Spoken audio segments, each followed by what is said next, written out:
Welcome, welcome, Arsenal fans, to the Sheffield United Arsenal watch along on Arsenal 101. Hope everybody's had a good Monday, and let's hope that the result tonight keeps us on good vibes. Apollo will be back with us shortly. He's just had to pop to the lavatory. So the team news, the team is unchanged. Am I right in thinking it's for the third game running or second game running?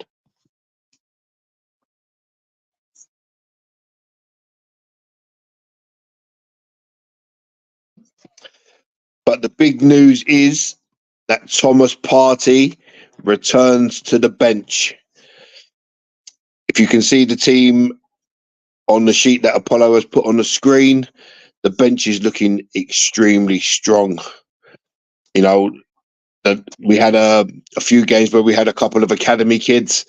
They are firmly back with the under-21s now, and we're starting to see the fruits of labour of the full squad coming back to full fitness. If we can get 11 and a half games out of Thomas Partey, and everyone else stays fit, we could go very close to this title. Still with Man City to play. Get a result there, and it's definitely game on. So I've got the players just coming out of the tunnel.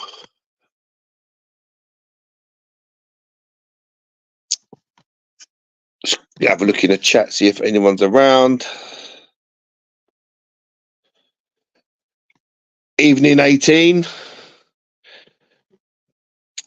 Let's see. 18 saying, Ebony Apollo, are you the American Unai Emery? 18. Let's see another 5 goals tonight. That would be a warning shot to the rest of the league. Evening Cam. Jorginho, you're not sure you agree with that, but let's see.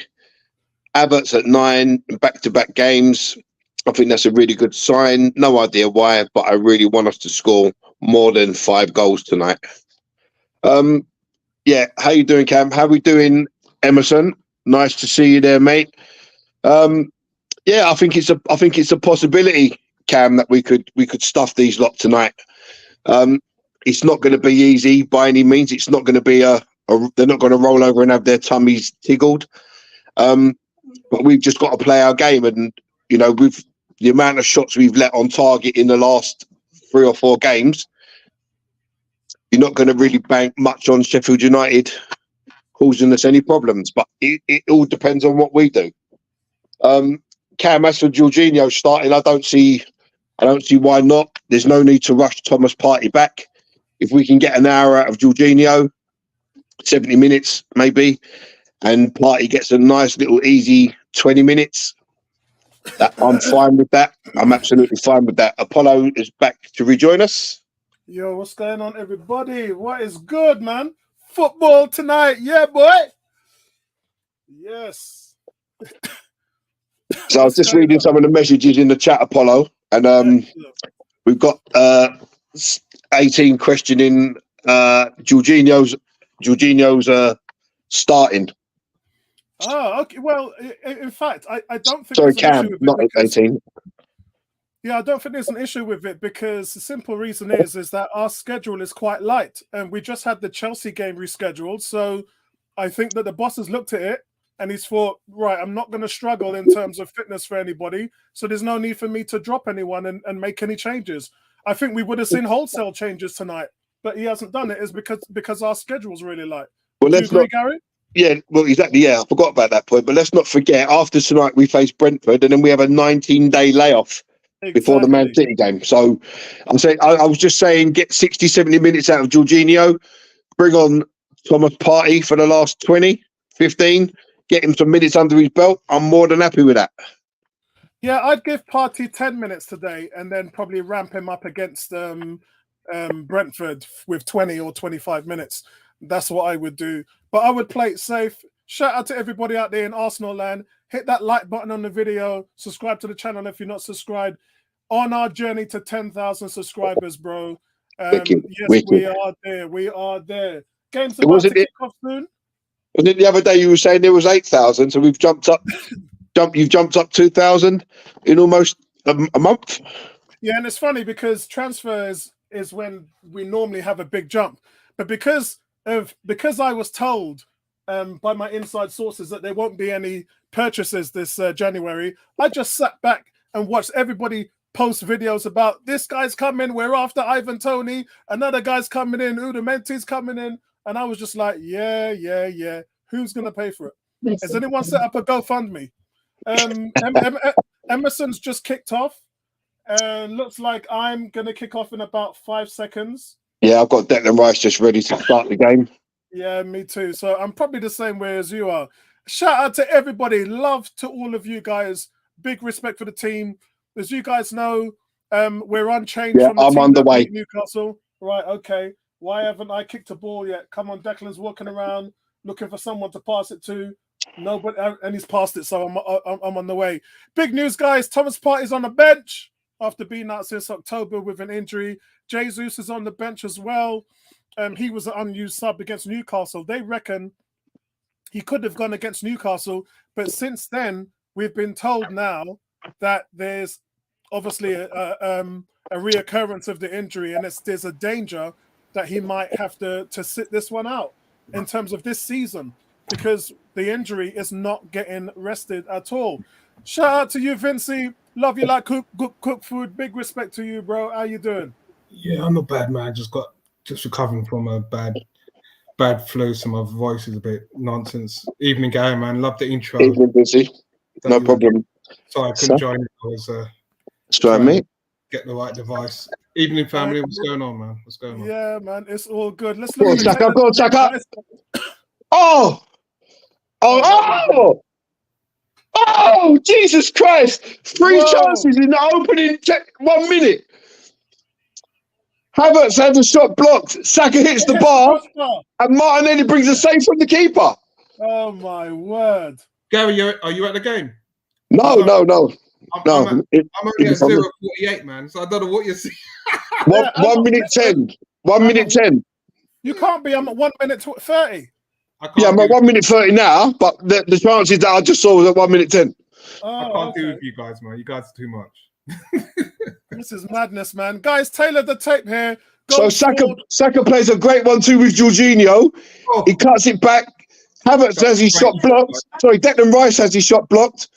Saka hits the underside of the bar, and it replies to Martinelli. And as he cleared off the line, is it the keeper? No, it's the defender. It's past the keeper, and the defender gets there and boots it off the line. Absolutely. Good shot by Saka. And that was a back heel by Martinelli. Did you see that, Apollo? Yeah. It bounced up and he's flicked it with the outside of his right boot. Saka's hit the crossbar, and then it's off the post and it's off the line. It's off the post and it's off the line. Unbelievable. But see, if Martinelli would have used his instep there, that ball was in because he's hit it with the outside of his right boot. Wow. I've gone for Saka as my triple captain in fantasy, so I need him to light it up tonight. Wow. So because the goals, Haaland's goals are drying up now, everyone's abandoning him like the Titanic. Yeah, they used him for the double week and he didn't score them points. So I'm hoping this week I can cash in.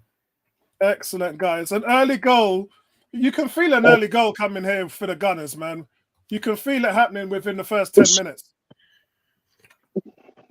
Kirio got done down the left there. The cross was dangerous. Madness. Sheffield United 8 across the back. Do you know our record isn't great down at Bramwell? Why? Why's that? They've had a few good results against us. Yeah, I think is it been 3 on the bounce so far?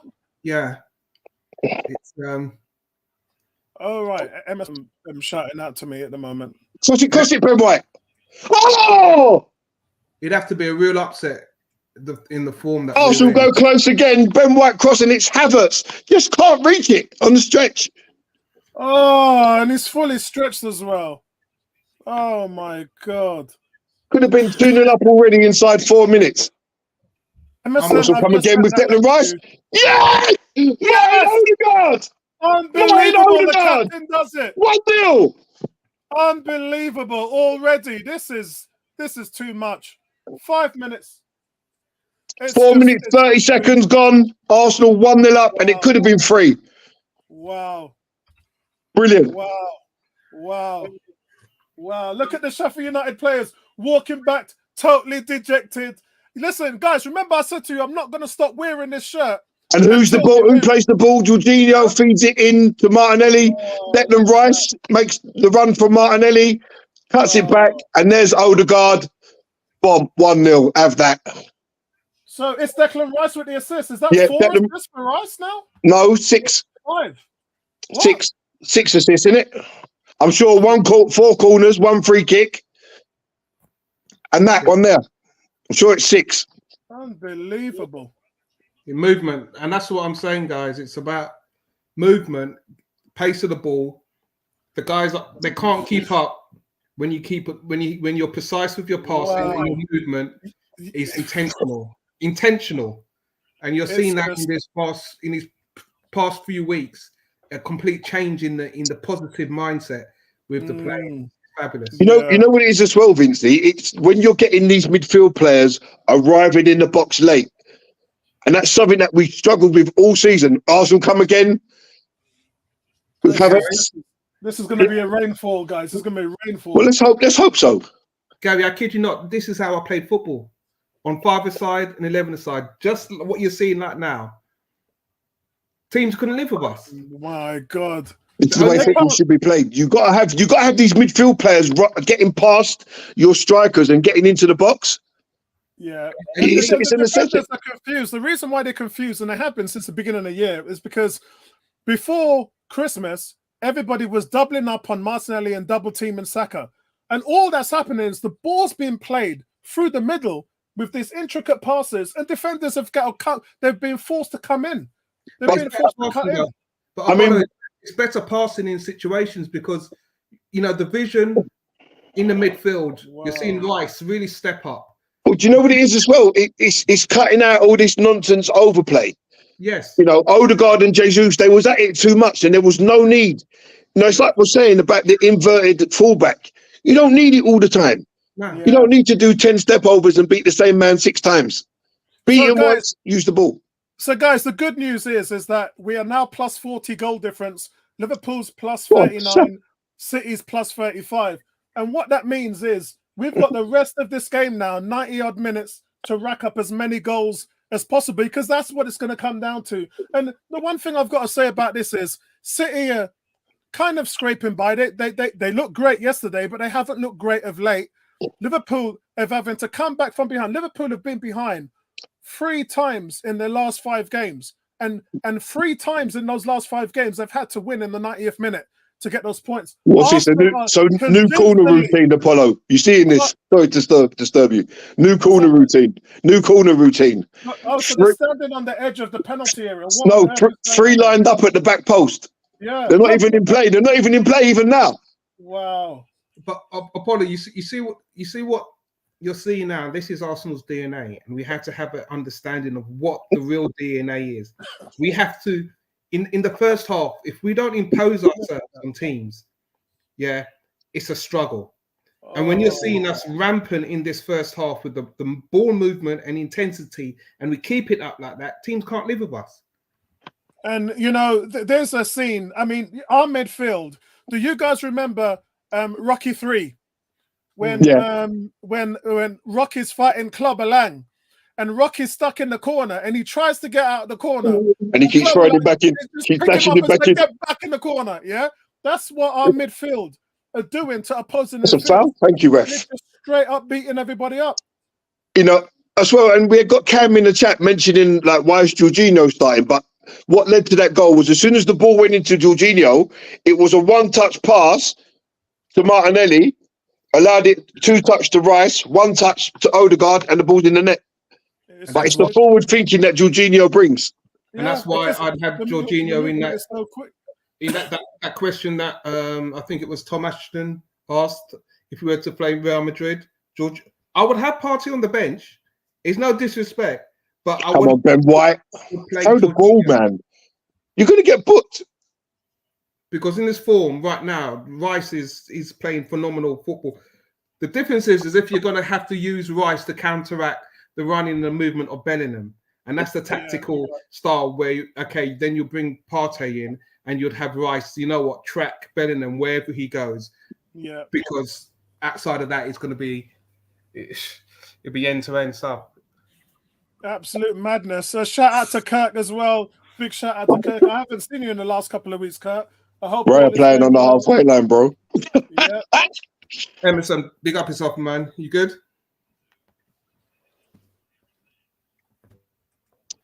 How we doing, Emerson? Oh, go on, Martinelli. Oh. I think Emerson's Wi-Fi. Oh, Saka's had one blocked.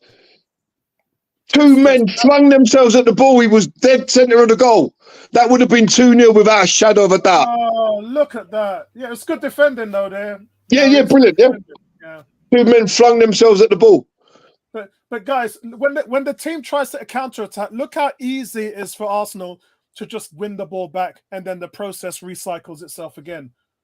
It's just unbelievable. It's the playing so dominant at the moment. This is the reason why I'm saying City wouldn't want to play us right now. Could you imagine us going to the Etihad playing like this? City wouldn't want to play us right now. It's so suffocating. Curio, bad pass. I think the game's going to be different though. I don't think it's going to be this open when we play them. I don't think it's going to be open. It's going to be a repeat of the first game. No, it's going to be a repeat of the Charity Shield, which was a repeat of the first league game. Because the first league game was exactly like the Charity Shield. Yep. There was no difference in that game. It was exactly the same. And that's exactly what we're going to... Because you know what, Vincey? Tactically, they've sussed each other out now. So it really comes down to the best team wins and who works the hardest. And we're a younger team than City. We're a more energetic team. We press more than they do. They with them, it's their movement and their possessional football. That's where their strengths are. But our strengths are off the ball. So that's the reason why it's like an immovable object makes an unstoppable. Bang it, Curio. Another block. My fear for when we play City, and it's the way City are playing. Oh, well done, Jorginho. Is you think we've got Gabriel and Zinchenko who's going to try and goal, guys. Saka's just scored the second. Wow! So goal, guys. That means that Saka has scored in six straight games. That's it. Taking over Ian Wright's record. It was 5, wasn't it? Triple points. Ian Wright's record. Yep. Triple captain. Yeah, and this is what that's not Saka's goal. That's not Saka's goal. That's an own goal. Own goal. I don't want to hear that. Don't say that. No, it wasn't on target, Vince. It wasn't on target. I need the points. Yeah, and you know what, guys? It's just the worst own goal you've ever seen. It's an OG. It's an OG, guys. There was no Arsenal player around him. He didn't even need to touch it. Just let go. Side flick it to somewhere and looks like an absolute idiot doing that. If I was his manager, I would take him off straight away. Is that Austin Trusty you breezed past? Look, and now he's finger pointing, trying to blame everybody else. Look at him. So Saka has breezed past Austin Trusty, who we sold to them for 5 million. Breezed past him like you're not even there, you know. Yeah, that's Bertrand. That's another defender he's got past. And the cross is through the goalkeeper's legs. I know. Drives it through the goalkeeper's legs, and the defender has tried to jump over it and backheeled it into his own net. Bro, if I'm the manager, you're coming off right now. And when he comes off, I'm going to slap the back of his head and say, what on earth are you doing? Kurt says, I'm there every home match, when against a London team, just sometimes to get my usual spot where I can 3-0, guys. 3-0, guys. Martinelli. 3-0. Martinelli just scored. To Victor. As soon as Victor comes in the house, fireworks. Do you know what? Honestly, wow. This is Unbelievable. Absolutely unbelievable. See the goal. I think Saka's shot was. You got to see the Saka's goal. shot was. Do you know what? I think that's deflected in as well. I don't think that's Martinelli's goal. That could have come off Declan Rice, you know, That's or Martinelli's Havertz. goal, Gary. No, it deflected. Watch it. Yeah, but it was on target. No, what I'm saying, yes, it was on target, but it may have come off an Arsenal player that was running in front. I'm just watching the replay of it now. Guys, goals are far coming in faster than I can type the updates. Yeah, Declan Rice would have been the obvious candidate. Yeah, there was a Declan Rice was in front of him, was he not? I don't know if he reached brushed off. Gary, Saka's shot was on target. No, it wasn't. Saka's shot was 1 yard out. I'm just want to see it come off. Guys, it's raining goals here at Bramall Lane. Looking at all the Sheffield United players still. Was Declan Rice offside? Did he hit Declan Rice? Really? Yeah, he's interfering with play, could be. No, it come off a Sheffield United defender. VAR hasn't said anything yet. No, it come off a defender. It come off the defender. Well, But good job, because I think Declan Rice may have been offside, you know.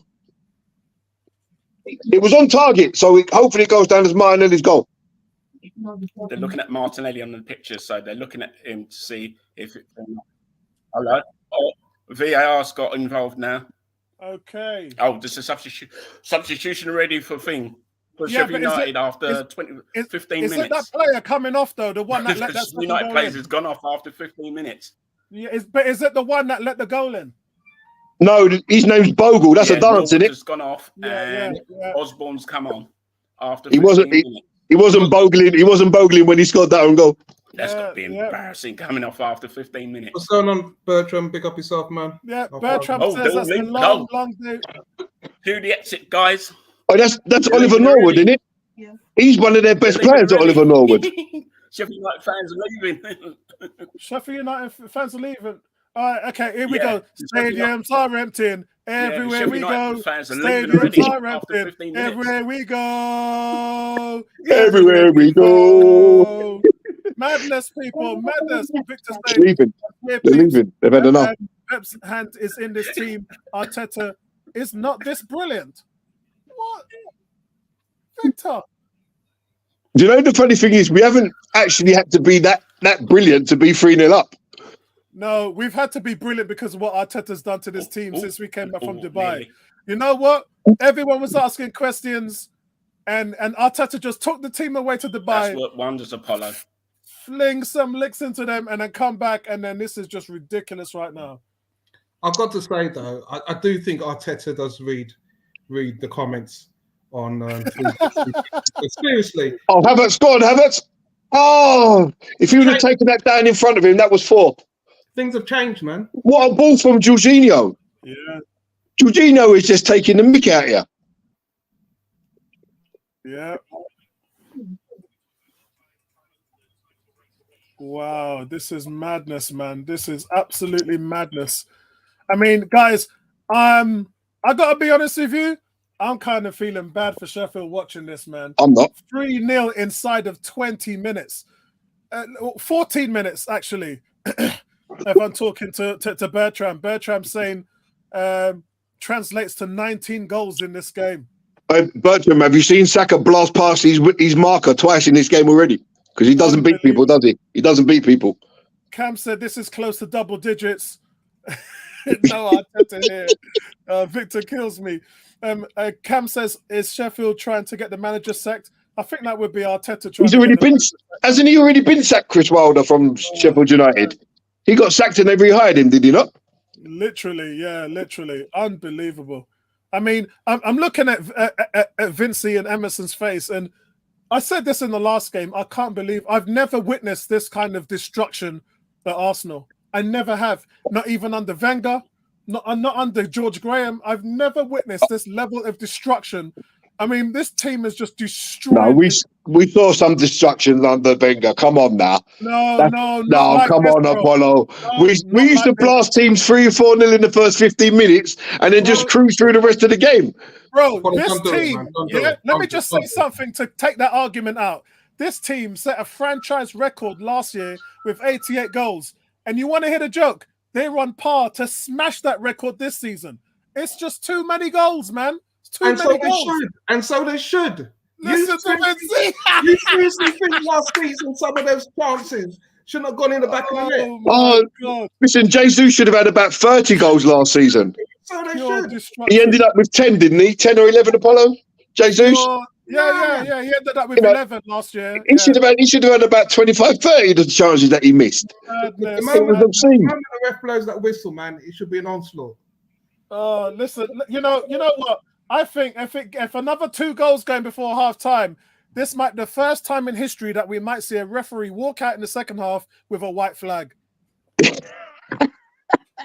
Because Half time, 25 minutes away, you know. there's no rules in the game for what Arsenal's doing right now. I want to see score 8. Yeah, there is no rules in the game. I want to see Arsenal score 8.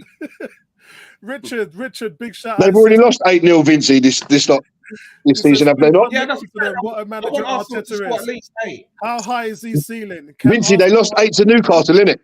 Yeah, true. Yeah, that's what That's I'm a saying. good point. So we should. Yeah, that's I need Newcastle. Arsenal to be ruthless. We need to. If only football worked that way, eh? We beat Newcastle 4-1, we should smash these 12-0. Hey, Richard. From what I know, Barcelona are just talking about they want Arteta. And at this by the point, goalkeeper. what's that? Right, they had a shot saved by the goalkeeper. And in this point, Barcelona would spend any kind of amount of money to get Arteta out of his Arsenal contract. It's ridiculous.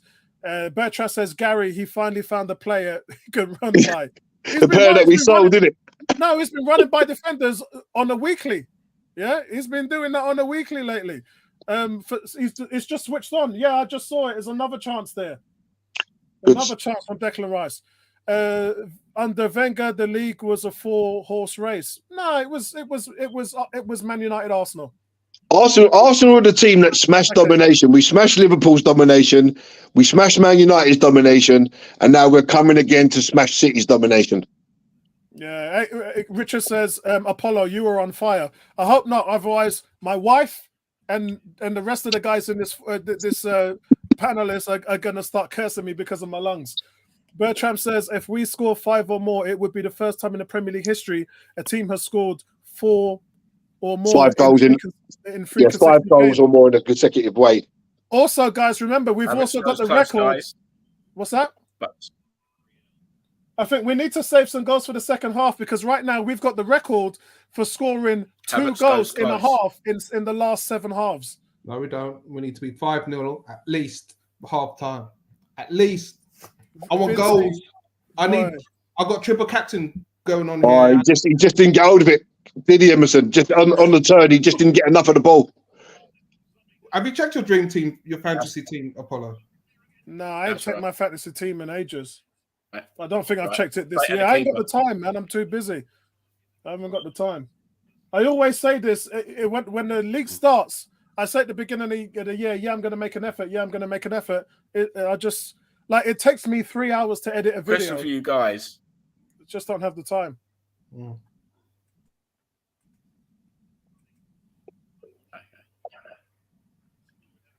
Question for you guys. What was your views of Portini being on the VAR on Saturday, our game against Brentford? No We comment have for an me. opinion. It's going to be what it's going to be in it. Hopefully, we don't have the way we're playing. We don't even have to rely on VAR. Yeah. No one wants to speak. Can they know what? It's always a tough game, Brentford. Though. Hope he draws the lines. Yeah. Yeah, it's Yeah, it will be. you just hope he does his job. Yeah, true, Unlucky. true. It's Unlucky, getting to the point now where you're starting to feel like Arsenal fans like me are starting to have a bit of mercy now. You know, it's like the mercy is starting to come out because we're beating up this league too badly right now. Vincey's just getting gunman on this whole thing, just saying we want more goals. Vincey wants 10 tonight, guys. Yeah. What was that? What was that post the other day, Apollo? That didn't I post it on the group, or someone posted it on the group that Arsenal were taking revenge on people for things that have gone on in the past. This is revenge for Sheffield United asking for that replay in the FA Cup. It's just This is what this is going to be. You see what happens, Apollo. If we keep this goal scoring up, Go, guys. Havertz has just scored. Oh, We've got my more God. goals. So It's- so that We've got means more he's goals just tied. since just scored. Is that he's tied Havertz 7? has just scored. He's on fire. So Havertz that's is the on Xhaka, fire. guys. That's the Xhaka figure everybody was asking. Go on, Is he Martinelli. gonna get the Go on, goal? Martin. But Havertz is on fire with the goals. Wow. What a finish that is. What a finish that is. They're That is leaving, guys. absolutely They an are unbelievable leaving. finish. You still don't think he can score 10 goals? They are leaving Apologies. as well. Apologies. Their fans are leaving again. You still don't think Havertz can score 10 goals a season? They're claiming handball. No, Vinci, Emerson. I said he was going to score 10. Emerson, you're ahead of us. They're claiming handball. What's going on? I said No. minimum he should score 10 goals with the amount of chances No, that they're he just gets. showing the replay of the goal itself. They're just showing the replay. I see the Sheffield United player tapping his arm going handball. This is, guys, this is. There was no ridiculous. handball to it. It was like. Yeah, a defender tried to pull Martinelli out of the way before Havertz shot for goal. Good And strike. goal stands anyway. It's 4-0. But Yeah, great to strike. make it worse, Great strike their across the fans are keeper. leaving. Even more. What you mean is, Emerson, what you mean is even more of them are leaving. So well. Havertz has taken that so well. If you look at That's a various great finish. parts of the pitch, you can see some empty spaces. See, Apollo, you see what this is doing? The more goals we score, it's going to keep the likes of City. Good save, Raya. Good save. So hold on. Good Guys, save. was there a yellow Well, or it red was offside card? anyway. Guys, No. was It was there a offside yellow and anyway. red card for what happened to Martinelli? No. What the hell's that all about then? Yeah, see, Apollo, the wild He was saying, all right. yeah, He's okay. Martinelli is okay. He was offside anyway, this guy. Yeah, we have to keep this goal He was scoring. offside anyway, so that don't even count as a shot on target, Emerson. Yeah. That don't even count. We should let him have a shot at least. Yeah, we've got to keep this goal scoring up so City and Liverpool know that. Well, do you know what? We're going. You know what it does, Vincey? When we're playing like this, when we go to City, they're going to be thinking, hold on a minute, these boys are scoring goals for fun.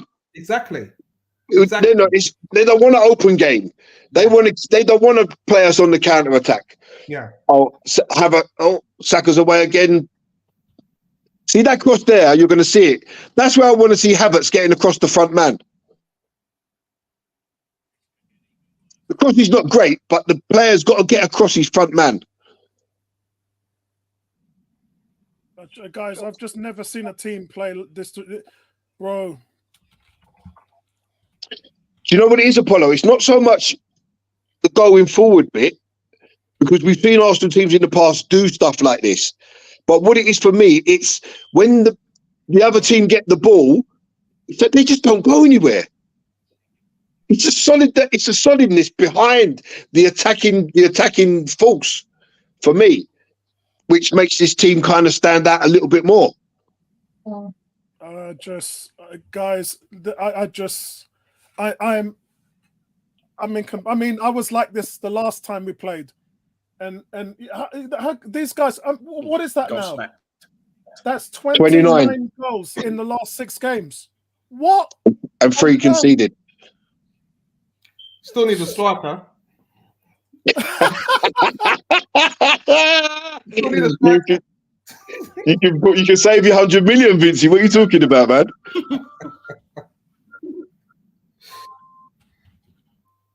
And you stop and you think, was it Pep who came out first with the false 9? Probably. And what he's doing now, and he went away from it because he had Aguero, isn't it? Yeah.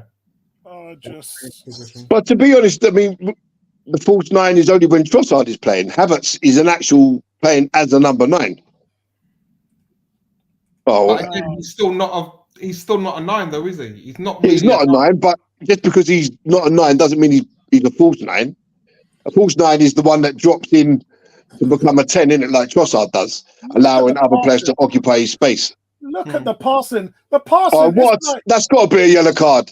It's like watching Brazil in the 70s. The defense, defenses run and tackle and all that. They're just standing up, looking. I'm telling you now, Sheffield United are not ending with 11 men. Ødegaard just got look out. It's from. Is it from the same guy who scored the own goal? Yeah, Bogle. Just got booked. Yeah. He's 8 booked. Right, Richard says, panel, can we tackle an elephant Gary, in the he room? did get booked. Mentally wise, Yeah. what's That was Arsenal's knee high. purpose? Are we the best suited he's for 8 booking, leading so or it chasing? doesn't mean anything. Remember at this last stage. season? Yeah, but last season came because of the injuries. If you look at the fact that when we were leading, we were doing quite fine until we had the injuries. But yeah, I do take your point. Can I respond to that, Apollo? I think Go on.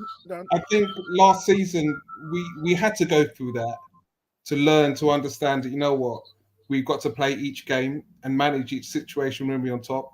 And this is where you're seeing these goals are going in. We're not letting up. We're not giving teams chances to come back in second half. So I think this season we need to be chasing because pressure's pressure and it affects anybody. But we've learned from last season what pressure can do. So yeah, good shout there, Richard. I think for me, definitely chasing this season will keep us honest and keep us focused on it. See, I personally think that last season mistakes were made in a lot of areas. You know, we keep going back to there was injuries. Yes, we had injuries, but there was a few options that Arteta chose not to take, and ultimately that's what cost us in the end. Yeah. The major difference this year is like we've added a Declan Rice. You know, the guy's very rarely injured. You know, every game we're talking like we're giving him 8s out of 10s every single game. You know, we haven't. Can't speak for him because we haven't missed Thomas Partey. We've missed him in some transitional situations, like before the Dubai break. But apart from that, we haven't missed Thomas Partey because Declan Rice has filled in admirably. 6 assists, 5 goals, up and down the pitch, tackling, winning duels. You can't ask for more. So the players that we added to the squad have made us better placed to challenge for this title. And what that means to us, guys, is that we can have a team like how Man City built their squad, where you only have guys starting 24, 26 games a season rather than burning them out for 35, 36, 37 games, because it's not sustainable. At the moment, I get it. We're not in the League Cup or the FA Cup, so it works quite well. But initially, that's to be a yellow card, Rep. He's pulled his shirt. He's pushing forward. To have people who can play limited amount of minutes.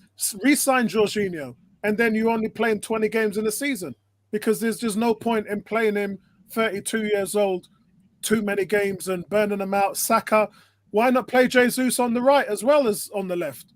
We got options on the right with all the players. We've got Smith Rowe, Trossard. We got options everywhere on both wings. So why not play Jesus on where Saka is? The one game Saka missed this season, Jesus scored and then had 2 assists.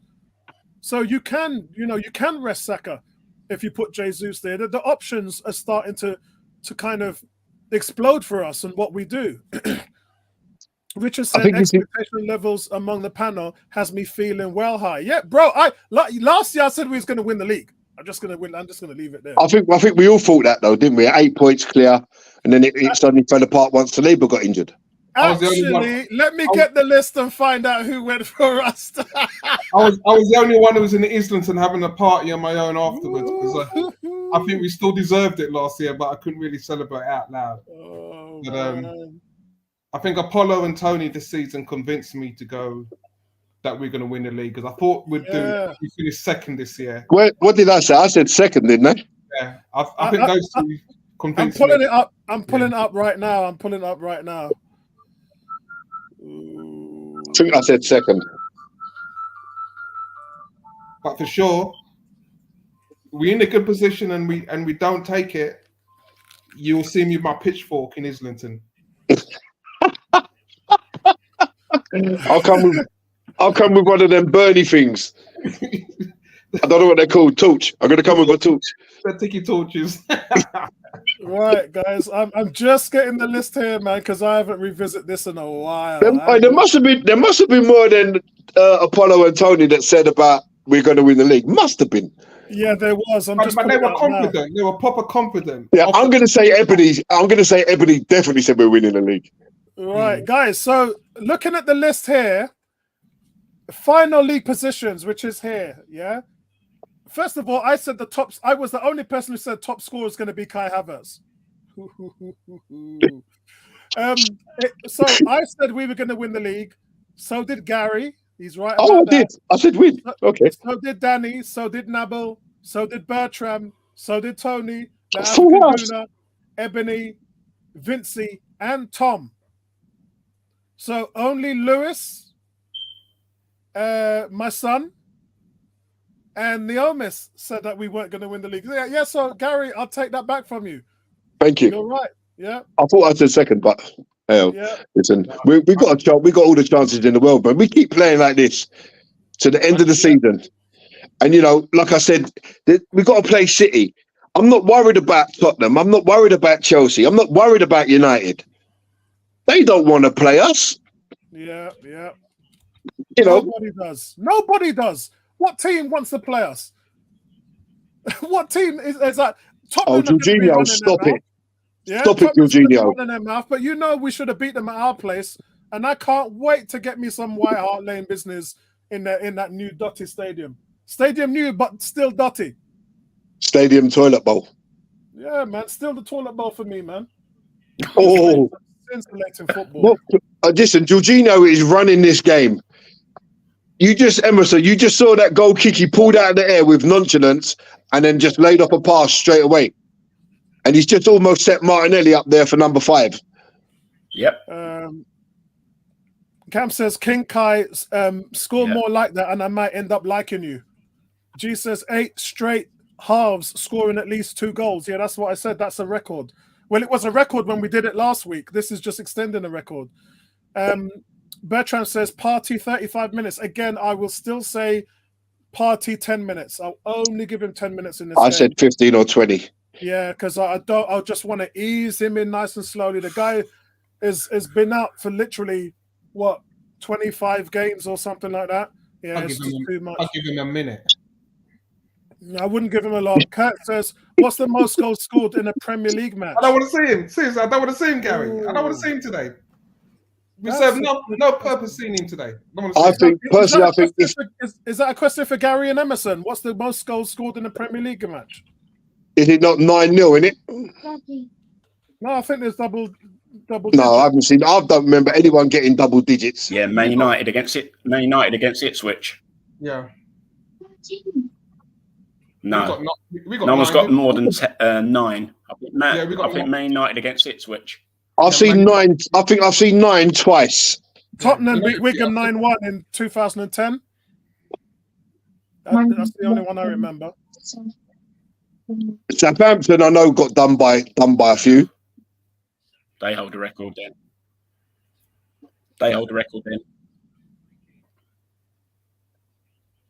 Is that right? A terrible shot there by Martin Ødegaard. Scuffed it. See, look, we're getting disappointed now when we're scuffing shots. What a terrible shot. You're We're getting disappointed because someone scuffed a shot. Come on, Vinny. you guys are on some ting, man. This is ridiculous. We're expecting goals with every shot. Expectations got too much now. Can't accept that. Hey, listen, Raya, David Raya is sitting on a sun deck chair on the other side, sipping pina coladas, bro. Right. So 9-0 has happened 4 times in the Premier League. United, Ipswich. Leicester beat Southampton 9-0. Man United beat Southampton 9-0. And Liverpool beat Bournemouth 9-0. I mean, how many shots have we had? In this half, so far, we've scored 4. We've had 3 or 4 blocks.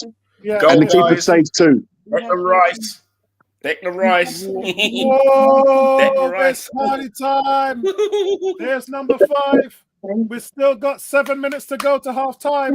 Ladies and gentlemen, the night is still young. Saka, what are you doing? Are you not on the pitch? Can you not score tonight? But Saka's just breezed past his player again. And he's got an assist. He's got an assist, Vincey. Leave him, man. Leave him. Yeah, he's got an assist, Vincey. He beat his player. Was that 5 points? That's 10 points in the fantasy. Okay, I'll take that. I just can't believe what's going going on. on. It was a scuff shot as well. So Declan Rice, goal and assist in the first half. Vinci, it was a scuff shot, but it was on target. Wow. Listen, I don't care if it comes off someone's backside. If it ends up in the onion bag, I'm a happy guy. I'm a happy man. It's just what we're seeing now is just magical. I'm still calling shooting practice after this game. What we're seeing now is magical. Declan Rice now. What's that? That's his 5th goal. Sixth goal. What's that? 6th goal. Yeah, 6th goal and 7 assists. 6 or 7 assists, yeah. Yeah. How many goals has Bellingham scored this season? 16. 16, Bellingham. Yeah, that's just in the league, I think. Wow. My son's telling me. Yeah. So if we can get another one before half time, then the record could be really on, as Kurt says. Bellingham's got 20 goals this season and 7 assists. He's got 20 goals, Bellingham, and 7 assists. A nice finish from Declan. Did You know what? Where he just placed that? My only reservation this season with Rice and his price tag is I still compare the two players. And I know the question is whether Rice can play more attacking. Comparing who? Rice and Partey? No, Rice and Bellingham, Oh, Bellingham. in their price tag. But what Rice is doing now is impressive. It's whether England manager is going to allow him to play this way for England, and then we'll benefit next season pushing forward with Rice even more. I think what you got to think of, like when you're trying to compare, it's kind of two different players, because Bellingham will give you the attacking threat, but Rice gives you the all-round game. Yeah. You know, Bellingham's not going to run box to box and break stuff up and get stuff involved. You know what I mean? But he's not going to get involved in that. Bellingham can be disciplined, and I think he's more disciplined for England than he is for club, and that's why he's scoring more goals for club. And you look at Rice, it's like he's playing, he's scoring more goals for club. He's doing the opposite now. Yeah, but also, let's not forget, Vinci, that the Spanish league is not that great. You're not having a test week in, week out. Not the same. It's not the same as the Premier League, is it? You know, it's not the same, but ability is ability, and but ability in a lesser league and scoring 20 goals and having 10 assists or whatever, it's 7 assists. Would he do that in the Premier League? If he was at City, maybe. Bellingham. Yeah. What's impressed me is that he's gone to Real Madrid and he's outshining Vincentius Jr. And that's a huge thing, to just roll up there with the price tag and to perform the way he's playing. So he's the focal man for Real Madrid. Without him, they're nothing. So my son just said that Bellingham's actually playing as a striker. Yeah, that's right. Yeah, I not as a midfielder last week. Yeah. Wow. Well, I mean, if you're playing as a striker and the team are creating chances, like we all knew that Haaland was going to score a bag full of goals when he went to Man City because of the way City play and the chances they create. Would Haaland score all these goals playing for Sheffield United? No. So they probably won't be able to cross the ball to him. But in defence of Bellingham, I never would have thought that he had that striker ability. I think we should take Saka off, man. He hasn't even had a shot on target in 43 minutes. Right, guys, Kurt says, I'll go through the chat. Kurt says, no Premier League side has ever been 6-0 up at half time. Let's get one more. Yep, let's break some records. More records. Arsenal breaking records on a weekly. Cam says, talking to Richard, I lost count the amount of goals we scored since Crystal Palace. 30. That's correct. It's 30 now. This year, 30 goals. Some teams struggle to score 30 in an entire season. Cam says, that hug Arteta gave Wilder before the game was like, I feel for you, bro. Saka's trying to get too much now. G says, I like Jesus, but you can't argue with the results in his absence. We've got Twin Wheel Logistics. Emerson's friend says, Emerson, I hope you're feeling better. Your school friend here, Mark Max. Apollo, what was that? What was that? You said no side has ever scored 6 in the first half. Mark Maxwell. Yeah. Well, no side in Premier League history has ever gone into half time with a 5-0 lead either. Oh. So they've already, Here they've, we go. they've already set. Arsenal have had 16 shots on target. 16 shots, 7 been on target, while Sheffield United have 1 shot, none on target. You just brought the stats up. Yeah, Emerson, that's your guy, man. That's your guy. That person, Emerson. Polo, was an old school friend of mine from my primary school days. Unlucky Ødegaard nearly slid Havertz through there. Nice, man. Yeah, Yes, Mark big Maxwell. shout That's out. who it is. Big shout out to Mark Maxwell, man. Big shout out to my brother. Hope you're enjoying the game and you're loving the stream. So Sheffield has had 1 shot and no shots on target. I think that shot actually hit the corner flag. It did. It went way wide. I know that much. It went way wide. Last week, you and Lewis was talking about whether it was a shot or a pass across. Oh, I just feel so bad for these teams. 5 minutes added on, guys. Can we going back to Arteta hugging Wilder? Can we take it that it's like the kiss of death from the Mafia Don when Arteta gives you a hug? Yes, yeah. Oh God, I just can't believe what we're doing here, man. I mean, Chris Wilder, just look at him, man. I feel sorry for the guy. He's just dumbfounded. He doesn't know what's him. He just can't work it out. how must you feel if you're a Sheffield United player? Look at the manager's face. They've conceded 5 goals conceded in the most Premier League seasons. They've tied 6th with Derby and Swindon already with 10 games still to go. Just was insane. Insane. I can see there's 71 goals. 71 goals they've conceded already this season so far, Sheffield United. That's ridiculous, man. Kurt says 5 minutes injury time to get that 6th goal.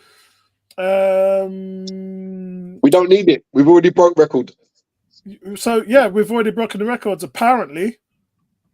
Facebook user says Saka and Ødegaard having a great day. Victor says, referee, please use the blue card. That's funny. That's funny. Richard says, guys, I reckon this is a tougher league to win this year than last season. I agree. Yeah, totally agree. The fact that you've got, after 26 games, you've got 3 teams with 2 points separating them. That's insane, man. I haven't seen that in a while. There is a chart out there that shows you over the last 20 years how close the top 3 teams have been. This is without doubt the closest. Without doubt. That's what you want from your league, though. You don't just want one team running away with it and being chased by a team that falls away. You want 3 or 4 teams all involved right to the very end. That's what makes the league exciting. Yeah. That's that ball! That's got to be a pen! Surely! Oh! The flag was up for offside. We're not VAR in that, no? Wasn't given time. If Wasn't it's a given, penalty, Gary. No, he's offside. if it's a penalty, then Saka will take it. So No, he was offside. No, he was offside. He was offside, Emerson, anyway. He was clearly off. Respect tonight, guys, because of the fantasy stuff. I live. Every football's all about fantasy for me, man. Vincey, my son's telling me that Saka's got 21 points already. I don't even know what this means. I don't do the fantasy thing. Okay, I can live with He's that. got a triple what? Triple captain. A triple captain, whatever that means. Yeah, I'm happy with that. Thank you. Right. Obviously, you know what he means. I don't have another clue.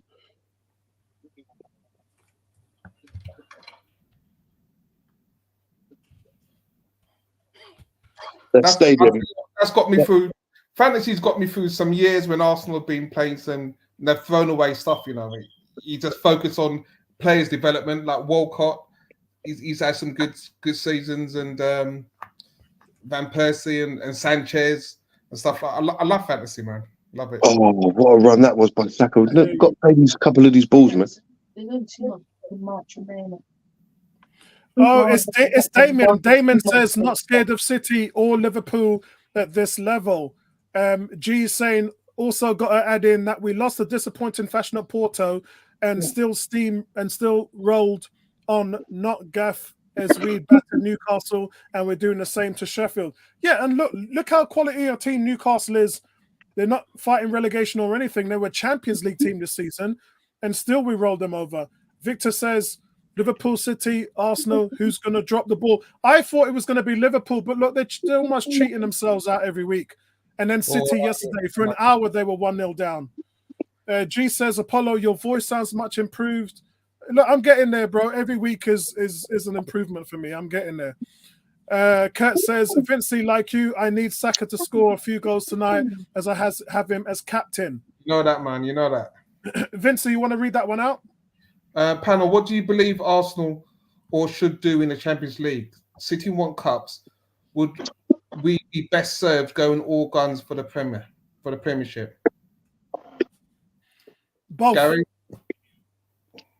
Both? Yeah, we don't have a lot of games to play. So and we've got Partey back. Timber came back to training last week. Fabio Vieira's back. We haven't even had time to play Smith Rowe and all integrate all of them guys in. It's just right now we're looking for games to play rather than trying to rest players. I think we can do both, to be honest. What do you think, Gary? So play every game as it comes. Whoever's in front of you, go there and try and beat them. We got almost fully fit squad. You know, we haven't seen players like Smith Rowe get many minutes, or Nelson, or even Eddie for that matter. So you go out there and you just put it all on the line, and we see how far we can go. I think for me, as Gary says, play every game. But I think it's a case where the Champions League, you've got to improve your tactics to allow you to manage games and manage games better. If we do that, then it aids our player availability for the Premiership in those fixtures. So yes, we've got the squad to do it. That'd be a huge feat. I'm dreaming if that's going to happen, but it'd be a huge feat if we could turn that around after last season to come back and with the squad that we've had to do the double in that fashion. What's your thoughts, Emerson?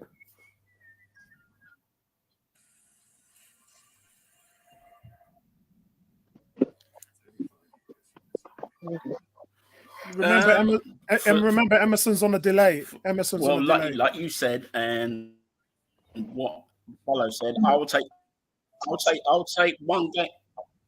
Sorry, I'll take one game at a time regarding the Premiership, and as you said, be more disciplined for the Champions League game against Porto on Tuesday week. So that's all I can say. Just take one game at a time and be more disciplined for the Porto game and see where we go. If we can get goals against Brentford, obviously rest some players because we know it's going to be a quick turnaround for the game on Tuesday against Brentford. So it's best to take one game at a time between now and end season and see where we go from there. I think that's the way forward. Emerson, I've got a question for you, sir.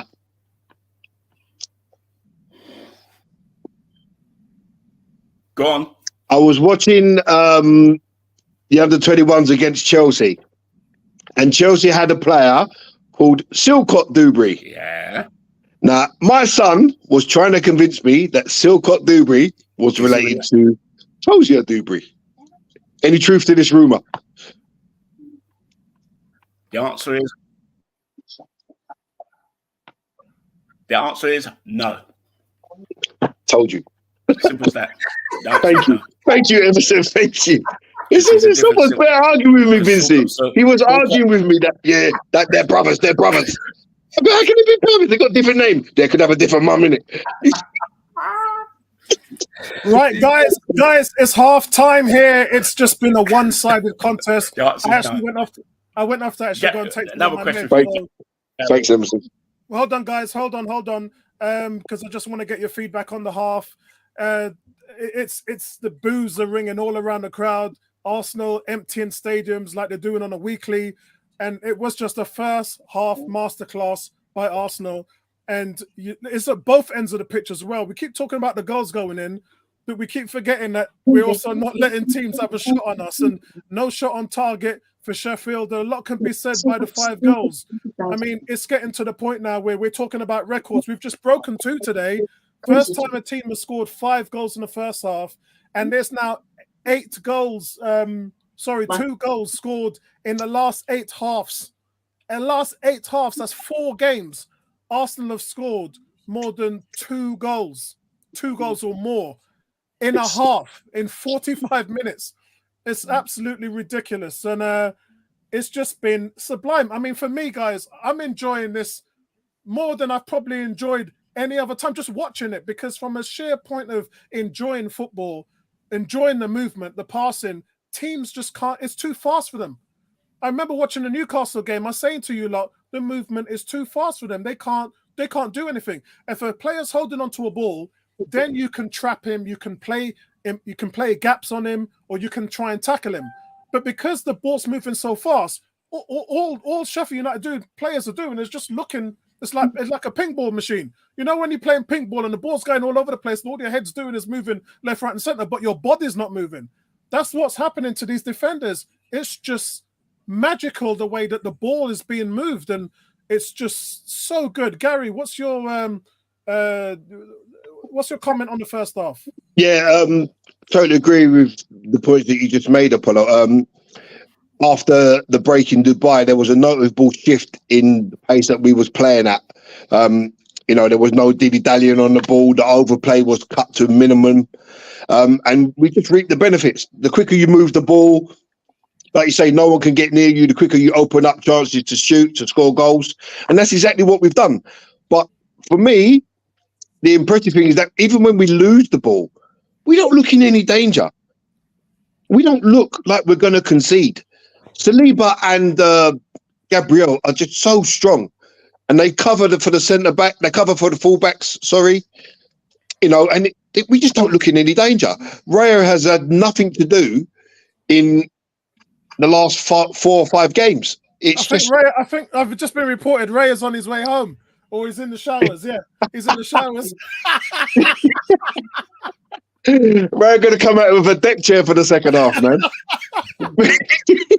But that's the most impressive thing for me, is that when we're not on the ball, when we're not attacking, we don't look in any danger. And when we go forward, we look like we could score at any time. I mean, look, before we scored the first goal, save, Havertz had a shot blocked, Saka hit the bar, Martinelli had one cleared off the line. That's before we even score. And there was at least another 2 attempts before that, after that, sorry. So, long may it continue. Yeah, for Vincey, I've just got something for you here, Vincey, before I get your comments. And we talk about how good that half was. So here we are. Arsenal have become the first team in Premier League history to score 5 goals in 3 consecutive away games, as well as the first half. This is the first time Arsenal have been 5 goals ahead at halftime in the Premier League. Sheffield United are the first team in English football to concede, what's this? 5 goals in 4 straight home games across all competitions. And they were on course to become the first team in English history to lose 3 successive home games by 5 goals or more. Brighton, Aston Villa, and now Arsenal have scored more Premier League goals at Bramall Lane in 2024 than Sheffield has. Wow. Sheffield's that last stat speaks volumes. I mean, I would never have thought at the start of this season that I would have looked and thought Sheffield United has probably been the worst Premiership team that I've seen. And when you look at those stats and you think they're just completely outclassed, and they're outclassed by various teams, but we really put them to the sword in this first half. I mean, I'm saying to myself, I want goals tonight, and I'm asking myself, is our shooting, could our shooting be any better? Yeah, good. In games where we've been in control, because hold on, Vincey. You was lambasting Ødegaard for a terrible shot that he had, man. I mean, that shot was absolutely poor. And he had no pressure on him. And, you look at that and you think, we're complaining and it's 5-0. That's because we're expecting a goal with every shot now. Emerson, read the chat, read the group chat, not the main chat, the studio chat. Yeah, it's just sent a message in there. Let me just go through these messages quickly. Kurt says, Arteta starting the second half with 10 men He's going to rest Raya. No, I'm reading it. I've read it. I've just read it. There's still no. Oh my God. Oh, it was Mark T that said 5. What did Mark? It says, all right, okay. It says Mark T, 5 different goal scorers. Mark T says, and only 4 of them wear Arsenal shirts. The own goal, they wanted to give that to Saka so badly. He should have just flinged the referee 20 quid and that would have been it. Bertrand says, disappointing half. Bummer we haven't scored 6 to break the tie for the most goals in a half. No, them guys. No. A Premier League team, Bertram, has never gone in at halftime 5-0 up. Ah. So we've broke the record. So it says we need a draw between. Yes, you're right. We need City and Liverpool to draw, or City win and we beat City at the Etihad. But it's easier for them to draw. I would actually take a Liverpool win, because with Liverpool's injuries, they are bound to falter at some stage. No, they're coming back, and they've got through that patch. The players are coming back now. Oh, are they? Yeah. I thought they was more long term. No, that's like Jota and a few others, but they're starting to get some players back now. Victor's question: do we rest players or go for the goal difference? Both. Both. I think you bring on Smith Rowe, you bring on Trossard, you bring on Eddie, you bring on Fabio Vieira, probably bring on Nelson. Midfield, do you bring on El Nene? I don't think you need to take Jorginho off and Ødegaard just yet. The fact that there's another week, so yeah, I wouldn't worry about you. Yeah, I think you change the front line, but keep everything the same and do that as early as possible, 55, 60 minutes, and then give those guys half an hour. Richard says, Bertram panel, would a Leon Bailey be good enough to make this Arsenal squad? I'm so proud of the reaction from the players. You know what? Leon Bailey, I would take him at Arsenal. I'd rather Kudos. I'd rather go to West Ham and take Kudos. But Leon Bailey is money, you know. That Jamaican thing there, right there, he's proper money. But I think the problem Villa has is they would have sold these players a couple of years ago, but Emery ain't selling these players now. Douglas Luiz, we put in a 25 million, 20 million it was, and then a 25 million, then both of them were rejected. Douglas Luiz, if he's a 75 million pound player for me, you know, he's a game changer for me. They're not selling these guys right now. Danny, good to see you. Danny says stadiums are emptying every week, but bro, I've been singing that for the last 20 minutes. Bertram saying Richard Bailey should stay at Villa. Yeah, Villa are onto something real. They don't really have a squad, although Moussa Diaby also plays there as well. So they've got a little bit of depth there. You've got to give them credit. But I think the problem with them is Ollie Watkins is having an extraordinary... Him and Solanke are having an extraordinary season. But Ollie Watkins is normally injury prone. Like, he normally does what Newcastle's forwards do. But at the moment this season, whatever they're doing with Ollie Watkins, it's keeping him fit. So Dan says 13 teams have gone in 5-0 up. Is that right? Is that right, Gary? That's yeah. You're on mute, Gary. I think. Yeah. That's not the stat that I just read. I just read a stat that said no team in Premier League history has gone in 5-0 up. Whether that's wrong or not, I don't know. Oh wow! My son showed it to me. That's all I can say. I blame him. Yeah, that's a weird one. If you can send the link in the chat, if you can, Dan. Richard says, Stan, I wholly agree. Bailey staying would put on Emery. Arteta's crew is honed quality, with all due respect. And this is the reason why I said Jesus can play on the left. The one game Saka missed this season, who took his place? It was Jesus. And he got 1 goal and 2 assists and actually man of the match in that game. And that was played on the right. So I just want to leave that there with you lot. Yeah? I just want to leave that there with you lot. Because I said before, I made up my mind about Jesus a long time ago. He should not be the striker. He should be playing on the wing. He scored 94 goals in 230 games for Man City there. If it was good enough for them, it should be good enough for us. Bertrand says Watkins should be an asset for us. Interesting. Yeah, because I'm hearing that he won't sign a new deal at Villa at the moment. Probably because he wants to see where they're going to go. And look, guys, let's be fair. We saw Newcastle get in the top 4. Look where them there now. Look where them there now. But we all knew that Eddie Howe wasn't that guy. And the players that Newcastle have, the likes of Dan Burn, they're not the players that are going to take you to the next level. I'm sorry, it's just not possible. Oh, Dan said he heard it on the commentary. Maybe my son's wrong. I think we should sack him, Apollo, from 101 stats. And he's actually putting it down there. He said Sheffield United 5 Bolton 0. Burnley 1. Fabio Vieira's on, guys. Fabio's on. That's good. Stoke, Saka's gone off at half time for the first time. Saka's gone off. Vincey's in tears, man. I'm going to take my medication, guys. Take it from here.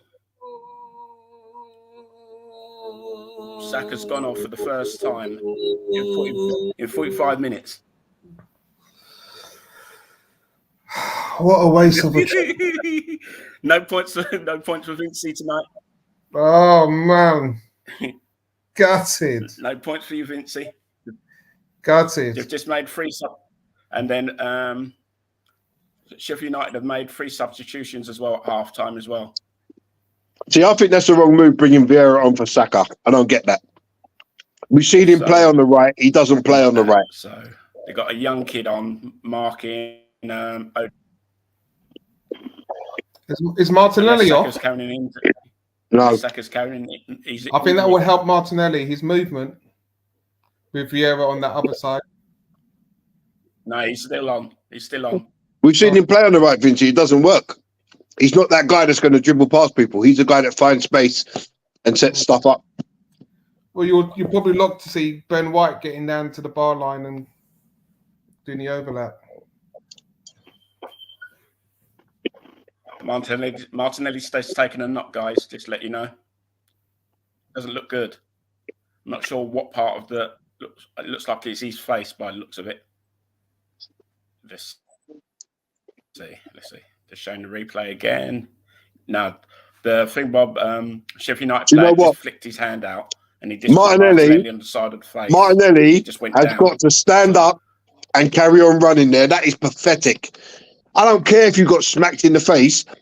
You don't just put your hand up, stop running, and fall to the ground, and let the player just run into the penalty area. What's that about? What is that about? I don't care if you can't see out of one eye. You don't do that. I'm about 2 days behind on my stream, so honestly, man, I'd be going mad if I was the manager. I think Sheffield United are playing some youngsters as well that have come on. Some of these youngsters that have come on for Sheffield United I've never seen before. Listen, you don't win games with people called Baldock. Thing, Gary, that question in the chat. Sorry, Vince, if I meant your name, print it, put your name, but it's no. Yeah, my son's not having it, Emerson. He's Googled it. They've got the same dad. They got the same dad, apparently. It's not Mario's dad. So Google got it wrong. If you want to find out, no, listen, I believe you. I believe you. He's your nephew. You should know. Watch the match on Friday. You should know. He's your nephew. He's not my nephew. He just Googled it. I said all along. A cousin, same difference. Cousin. Same difference. He's my cousin. He's not. Yeah, same difference. He's my. No, that's isn't it. I'm not going to argue about an end of the sea. As I said, Gary, are you still available for Friday? My son, do you know what? Listen, did you hear my son? He just said, are we going Friday? Yes, we will be coming Friday.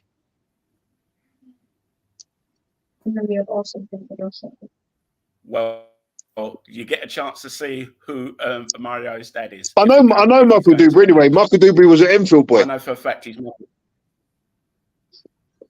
That's right. He just Googled it, Emerson. He's going, look, Emerson's wrong. Emerson's wrong. You haven't seen Mario's dad. I have. So I know him very well. And Mario's dad is not Michael Dubry because Mario's dad has got a different name completely. See, you could have started something here, Jackson. You know, you could have started something here. Gary's son. Go on, he can hear you. Yeah, question for Gary's son. What nationalities can Mario play if he wasn't playing for England? No Googling, put the phone down. I'm gonna Google it.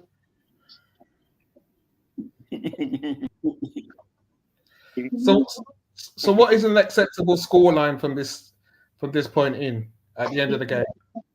Clean sheet and at least another 2 goals. I'm happy with that. But I think with a two or three more goals at least.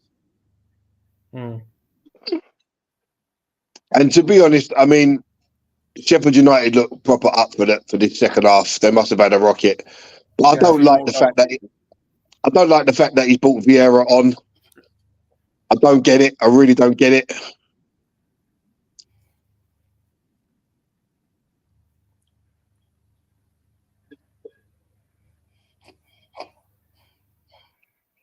You know, take Ødegaard off, put Vieira into the 10. Yeah. Bring Nelson on, take Saka off if you're going to do that.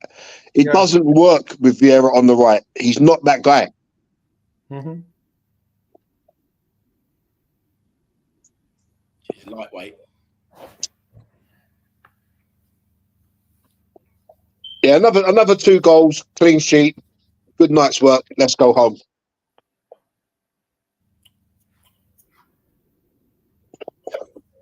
Go Martinelli. Go on, Sam. That's it. And rest up for the Brentford game. That's exactly what you want to do. Just rest the players. There's no need for Ødegaard to still be out there when you're winning 5-0. No need. Gary, I think I've got your son. Think he doesn't. Come on, have you got an answer? Does your son still want to answer that question?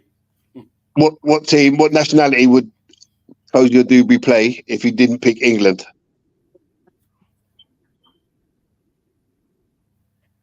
Come on, what are you smiling for? He's all embarrassed.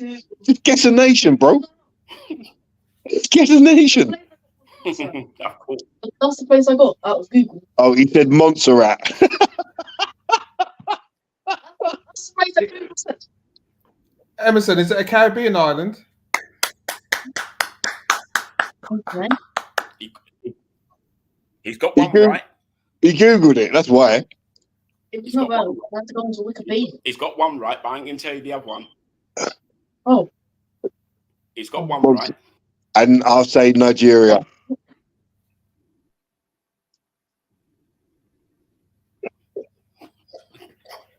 No chance. Or Jamaica. Right, that's a free kick. Sorry, guys. Think of someone. Sorry, guys. I had to. Well, he's dead now. Think of what he. Go on, Paulo. That's all right. Carry on. We've got a free kick here, so yeah, I'm looking at it anything now. can happen. Declan Rice getting second assist. Think of someone who's now part. He's dead now, but he was famous for a certain sporting event in the Caribbean. Think of my surname. Just think of my surname. The surname gives it away. Cricket. Crozier. I'm just trying to think. Yeah. Tony Crozier, not cricket. Barbados. Now, what country was that person from? I don't know. I'm stumped. That's the I would answer. go with Not Barbados. Go. No. Oh, no. Tony Crozier. Yeah, we got it, man. You got it. Emerson's on a mad delay, isn't he? So when you say it, he doesn't hear it, and then when he gives the answer, you don't hear him. I'm not sure why his delay is like that. It might be using a phone or a tablet to stream. You see here, if Saka's in that position, there's a whole heap different that goes on there. But that was Martinelli should have done better there. Laptop on my lap. Oh, okay. Barbados. I've got a thing. Apollo. I've got a thing. Martinelli should have done better there, you know. Yeah, Martinelli should have scored. That was almost a really good assist from Fabio Vieira there. Yeah, I agree. I think he should maybe gone with his head. No, he's stretching up that left. He's stretching up that left leg, but surely he's got that on his head and head it back to where it came from. So when I was a footballer back in the days, which most of you know about, in training we used to play something called headers and volleys. what yeah, it is everyone played that, man. Yeah, that's what we used to play in the academy at Watford, and then with balls were coming in from left and right, and then you'd header and you'd volley and you'd do that all day long. So I don't know how guys who are getting paid 100 grand a week can't do that. Well, you know what it is, Apollo? That was on his left foot. Yeah. And although at this level, I believe that from that position there, you should be able to connect with a ball and send it goalwards. Well, Saka's two-footed. Well, not according to some of us, he's not. Right, let's say these guys in the chat have been quiet with us. 18 says Bertram, Arsenal's had a ton. Why has he said that? Maybe I've missed something going back. What have I missed? Bertram said Newcastle had a ton of injuries, so hard to judge them at this point. Bro, Tottenham have had injuries. Liverpool have had injuries. Arsenal have had injuries. Injuries, I don't even talk about injuries anymore, bro, because that's part of the game now. Richard said, let's burn the fires of debate. England, how many world-class players does Southgate have to pick from? Saka, Foden seems to get more of that label. Declan Rice. Bellingham. Harry Kane. Yep. Harry Kane. And that's about it. That's where it stops, really. Defender-wise, I don't think there's any that you would say are world-class, apart from Harry Maguire. I think you're right there. I think you're right. But the difference is in the manager, isn't it? It doesn't matter how many world-class players you've got. If you don't deploy them to their strengths, it don't matter if you've got all the best players that have ever played the game playing for you. You ain't never going to get anywhere. Yeah. That's like taking Pele and playing him at left back. I think you're right. Southgate's a wet lettuce, mate. Yeah, I think you're right. I think you're right. Yeah, I think you're right. G says Aaron Ramsdale. World class. I'm not even touching that one, bro. I'm going to leave that one alone. But Dan says, yeah, Saka, Foden, Bellingham, Walker. That's a... Yeah, actually, that's a further. I would say maybe the only defender that would maybe even get close to being world class. What about Trippier? Nah, not for me. I think Trippier is a decent shout. 6 world players, yeah. Kurt says, Vincey, an acceptable scoreline is 10, so we get the record. Yeah. What's happening, guys? It's been 10 minutes in the second half and there's no goals. You know why? Because I'm just watching a few things and all I'm seeing is the overplays creeping in now. The overplays creeping in a little bit. They want to be fancy because they got the game won. Just go out there and be killer. Yeah. Go out there and carry on the same way that you played. Gabriel, Simple. Did you see Gabriel pushed up so far to get a goal and then they ended up being depossessed and he won the ball back in the midfield? Yep. He's playing as the 8, Gabriel. That's crazy. He's playing as the 8. Look, he's still on the edge of the box. Yeah, he's still there. Look at him he's now. He's still got it now. Look, bang it, Gabriel. Go, bang it, bang it. This is nuts. And Declan Rice is playing as a striker. That's why he's scoring goals. Look at Rice. Rice is in the box. Ødegaard's in the box. Oh, no, see what I mean? It's getting stupid, man. They're just mucking about with it now. Yeah, they are. They're you not know, playing football. Oh, Declan Rice. Goal. Yeah. Goal. Ben White. Ben White of all people. Oh, there we go. We're just saying they're mucking about a bit. Ben White scored. Guys, that is 6 different scorers, guys. Ben White's just scored a 6. Different scorers. Yep. And who is it again? Jorginho. What a ball that is from Jorginho to Ødegaard. Or to Havertz, rather. What a goal. And Ben White smash it in with his left foot, you know. With his left foot. Pass. Look at the pass from Jorginho. Oh, wow. Look at that. Ben White's first goal of the season. Yep. So that means all our back four have scored now. And look, it was getting to the point where we were moaning. Vincey's pissed because Saka's not even on the pitch. Emerson's always happy, so enough love to you, Emerson. But man, we're starting to moan about there's no goals in the second half. And it's 6-0 to Arsenal. And And also what this means, we only need another goal for 9 consecutive halves, scoring 2 or more. yep, that's true. A beautiful ball. And Beautiful. also Arsenal goal difference plus 44. What a 45. ball. And an assist from Havertz. Brilliant control. Who put Chops that ball inside. in? Jorginho played Havertz in. Yeah. Oh, wow. Goal differential Beautiful. from Man City is a +10. And that was with Ben White's left foot, his right footed, yeah? Yeah. Yeah, a beautiful, beautiful finish. 2-footed Ben White. Who would have thought? Wow. Plus 10 goal difference over Man City now. Jorginho, what a ball. See, this is what Jorginho gives you, man. Give him time. He's like the quarterback, innit? He will just sit there in that little pocket and just bam, bam, bam, bam, bam, bam, bam. Beautiful finish. Lovely. And an assist for Havertz.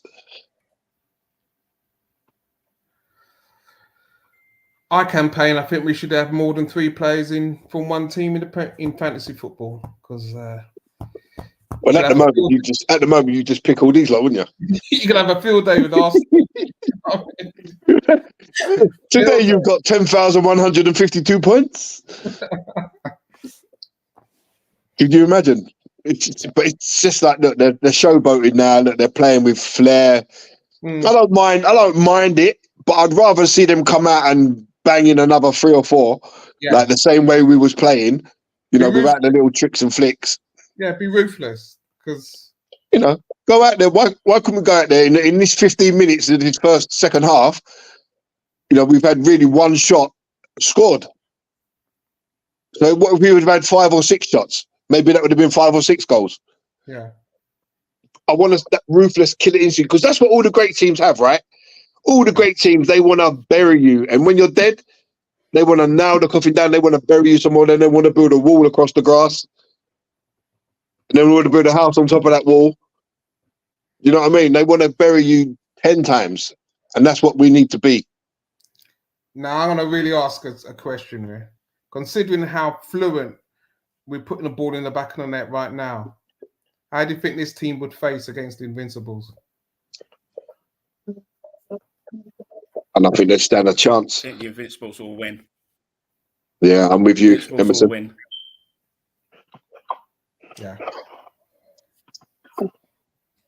I think it would be a damn good game, though, Vincey. Yeah, because you know why? This team has got the Invincibles. No, this team right here has got something that Invincibles never had. What's that then? A master tactician in Arteta. Wenger never managed those guys. He just let them express themselves. Yeah, but Tactics mean everything, bro. Arteta would have found a way to nullify that team. He just would have. if you're saying tactics means everything, we should be scoring more goals tonight. You know what it is? I've never seen a team dominate the way this team dominates. Martinelli's gone down again, guys. They've done it to Liverpool. They've done it to Man mate. City.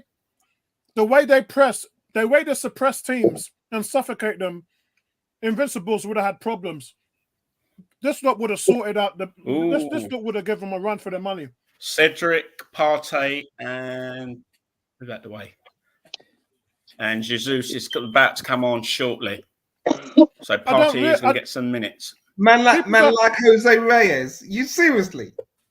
So what was that about Jose Reyes? I missed that. Man like Jose Reyes. Listen, Apollo, the Invincibles had some subs. Yeah, they had some subs. Oh yeah, they did. This team right now, if the Invincibles playing their ball, yeah, we will struggle because it's pressure football. Yeah. And not only that, you're forgetting a certain Mr. Thierry Henry. Yeah, a man who on his own could dismantle the best defense. Listen, I'm not discounting what you two are saying, but I think what you two are missing the point is that this team doesn't allow teams to play. They just don't. Yeah, doesn't look good for Martinelli, guys. A what? Just take him off. Just to let you know, it doesn't look good for Martinelli's thing. He's been carried off by Jorginho and the physio. and now the club doctor's just come on. So it's his right leg. I'm not sure if it's ankle, knee, or anything like that because he can't walk it off. So he's been limp. He's been carried off. So Okay, so Arsenal should be making the good news is it's not one of our most. The good news is it's not one of our most impactful players. Last. But yeah, that's a bad injury. Well, my son also said that Saka, as apparently was taken off precautionary. Yeah. Come up on his little app thing. Pace is something that allows this team to play Martinelli. And just let you Ollie Arblaster. Who the hell is Ollie Arblaster? Just to let you know, Apollo, if you're listening to this, just to let you know that we've got a new the club doctor by the looks of it. It looks like we have got. Looks like the lady. Well, the other one left, didn't he? Didn't he go to Man United or Driscoll? Until. We just got someone in. We've got a new one. He's supposed to be starting in July. But I think they've brought it forward. So it looks like we've got a new club doctor. And Martinelli's. So Jorginho makes way for Thomas Partey. So, been like that. He's with someone going down the bench. Yeah, I think it was Zafir Iqbal. Ben White for Cedric, by the looks of it. It was Zafir Iqbal was the doctor. Yeah, Thomas Partey looks young, man. The one Thomas Partey looks young. I know Bertram likes to say that Thomas Partey's like in his 50s. He's got one of them African birth certificates, but Thomas Partey looks young coming on there, man. So did Ødegaard go off? No, Jorginho for Partey. No, Cedric for Ben White, and Jesus for Martinelli. So that means that's the midfield then, isn't it? Ødegaard, Jesus has to come on. Yeah, Jesus has to come on. Gary, I don't know if it's on TV, but I'm a bit concerned about the clarity of the Emirates blue on their shirts and the shirt that you're wearing right now. I think there's a distinctive difference. What are you trying to say? I don't think I've seen this one. Something's happened with this kit because this wasn't the kit that we had at the start of the season. It looks different. The one that we're wearing right now, it looks different. It's a great kit, bro. It looks darker. It's a great kit. There was a lot of people that was unsure about this kit. Not me, bro. A lot of people that was unsure. But as soon as I saw it, I liked it. Yeah, pre-season, I was all over it. Me and Vincey used to do the back five. It might be the light in my room every week to wind them up. It might be the light in my room, Vincey. It just looks darker. I don't know if it's the TV or it just looks dark. Guys, Kurt says Partey and Rice finally in the middle together. Victor says Jesus to the wing as you wanted. Yep, that's where I think he does his best work, mate. Stevens, Richard says Brazil play England this month. Hope Martinelli is not. It looks pretty bad. Reyes just kicked the ball for the first time in probably an hour. He says Sheffield wave goodbye to the Premier League. Yeah. Graham, good to see you, Graham. Graham Walker says we're taking your foot off the gas. Not gonna get 10 here. That sounds like a southern accent. Dan says our biggest ever Premier League win is 7-0. We've got to go for it, man. I agree, bro. I agree. That's what I was saying, Apollo. You get the little showboating comes into it. Go out there, be ruthless for 15, 20 minutes. One shot, one goal. Why aren't we having 5, 6, 7, 8 shots in 20 minutes? Then we can showboat, you know what I mean, when the game's done and out of sight. Go put them to the sword properly. Yeah, I agree, man. Good to see Fabio Vieira. Really, really good to see him off. Martinelli, man, looked in real pain. I hope he's going to be okay. I'm going to message Zoe in the morning and try and get some feedback on that. They'll have to wait and do a scan. God, I think this is the first time I've mentioned Saliba's name the whole game. He went straight down the tunnel, Martinelli, as well. Oh, Saliba, they're giving the ball to Saliba because he just feels so lonely today. No, it doesn't. Partey ain't even touched the ball yet, man. It just showed What a touch! What a touch! It's just shown how he picked up his injury, so it doesn't look too good. Fabio Vieira, you wait, man. Vieira. I saw Partey do some foolishness in the midfield with a touch.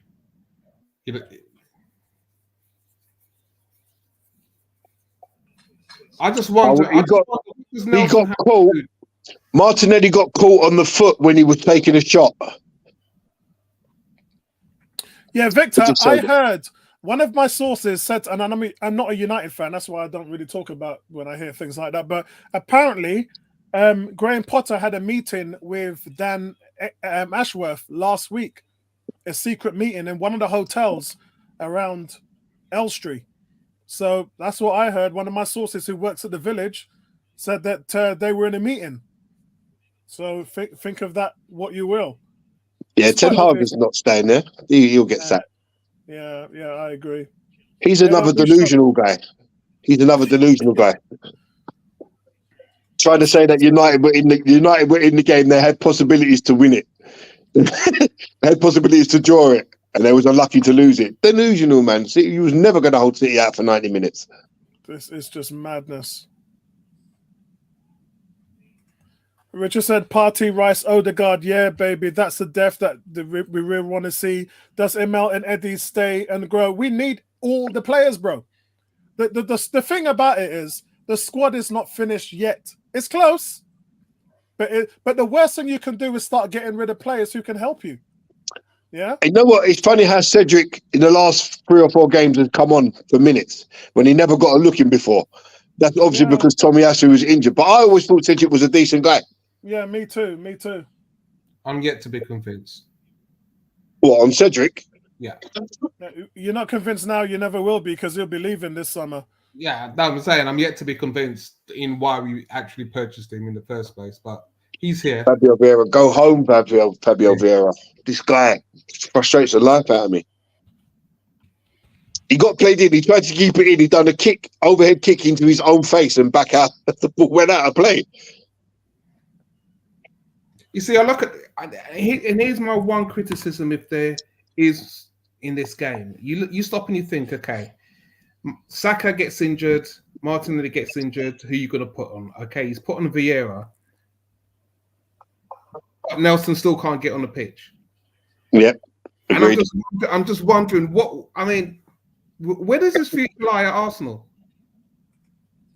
It makes no sense to me. You give the guy $100,000 a week, Saka gets injured, or he's playing with injury. You don't want to give this guy a chance. What's the point of signing him for $100,000 a week? You might as well just let him go for a free. If you only paid him $100,000 a week to make a value on him on his transfer, yeah. Well, you paid that more than what you're going to actually get for him by the end of the contract. It makes no sense. Richard said, I have to say, we have a gem in Arteta. He's the real deal. And Cam says, Dickinson. Arteta is so ingrained in the Arsenal managerial culture now that it's easy to forget that this is his first managing job to date. You know what? I think it's much like anything in life. If you're good at something, you're good at it. It doesn't matter if it's your first job in whatever. If you're flipping burgers in McDonald's, if you're good at it, you're good at it, ain't you? Yeah. I'll tell you one thing though. It's interesting. I don't think we would ever have seen a manager, not even Arsene Wenger, play the false 9 in this way. And I've got to give him credit for that, because many a times it's when you play five-a-side football, you're playing with a false 9 in that type of movement and the way how you move the ball around. And I've always thought five-a-side football is just an extension on 11-a-side. So, you know, if you can adapt in that way, you're always going to cause teams problems. So, you know, it's just refreshing to see that Arsenal can play this. Why is Ødegaard still on this pitch? I know we've got time before the next game. 6 days or 5 days, whatever it is. But why is Ødegaard still on this pitch? Declan Rice is going off for Trossard, guys. Our last substitution. Okay. That's good. And still 20 minutes left. G says, G says, you do not learn Guardiola's immense and nuanced secrets by osmosis. Arteta also taught Pep stuff according to Pep. Yeah, I said that. Remember, guys, when I talked about the interview that Pep Guardiola, and they said, what has Arteta learned from you? And Pep turned around to the media and said, what makes you think that we haven't learned anything off Arteta? And it's just that I love the way that Pep looked at them almost in disgust. Like, do you think Arteta's come here just to learn everything from me? You know, Arteta, from the time he was at Arsenal as a captain, the conversations he was having, he knocked heads with Wenger. Wenger talked about that in his book. There was times that Mikel Arteta was saying, no, we're not doing the right things here. We're tactically inept. And then we remember that game, guys. Remember when we went up to Man City and won 2-0? Who was the one that had the players meeting? It was Arteta. Took the players, had a players meeting.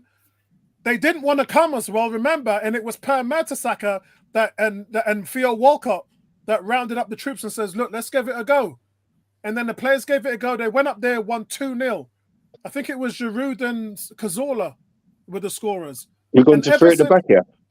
And ever since that game, I said, Arteta's going to be a great manager. When I saw that game, I said, Arteta is going to be a great manager. Gabriel's there. Victor says, no, peeps. Pep's had a hand in his team. Oh, God. I think one thing's clear. I just don't think there's a place for Smith Rowe or Nketiah or Nelson in this squad anymore. The fact that they can't get any minutes when your team's 5-0 up.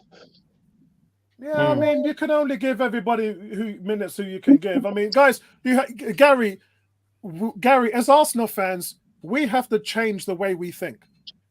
There's not. No, I understand. I understand that. I understand that.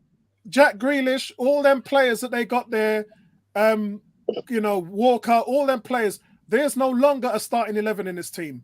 And so every time I hear that discussion or that talking point, I say to Arsenal fans, we no longer have a starting 11.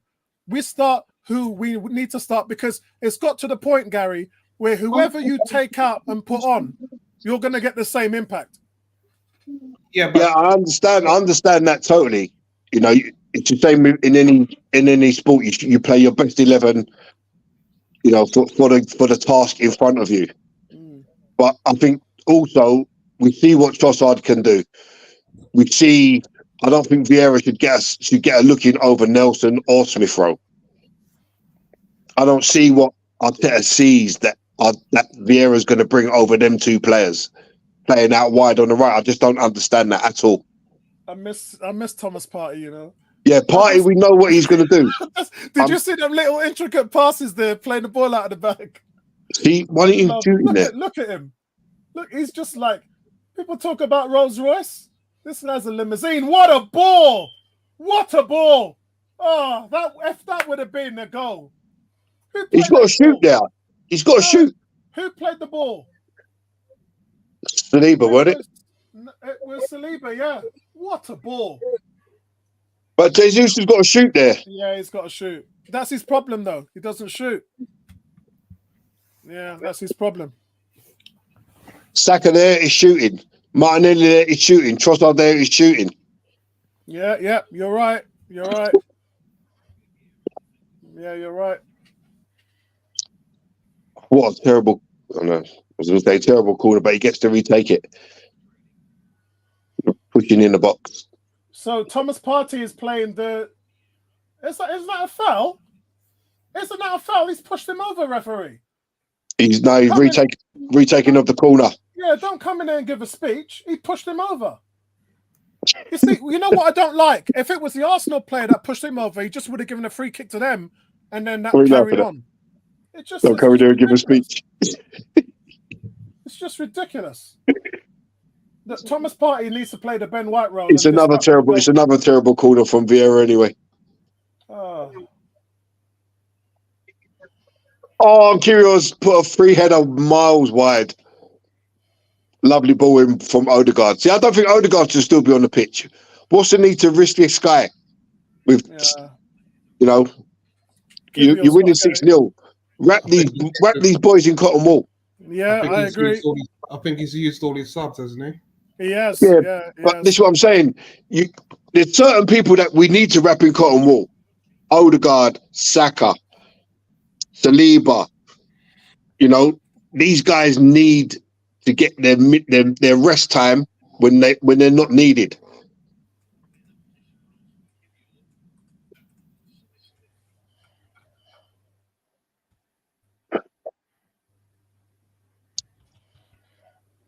Saliba started mucking about with it now. Raya's mucking about with it. They all are. It's extra training for them. It's extra training. Oh, how we played around. We just played around the little press.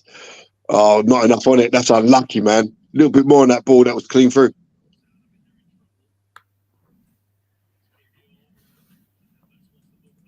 And Arsenal win it back.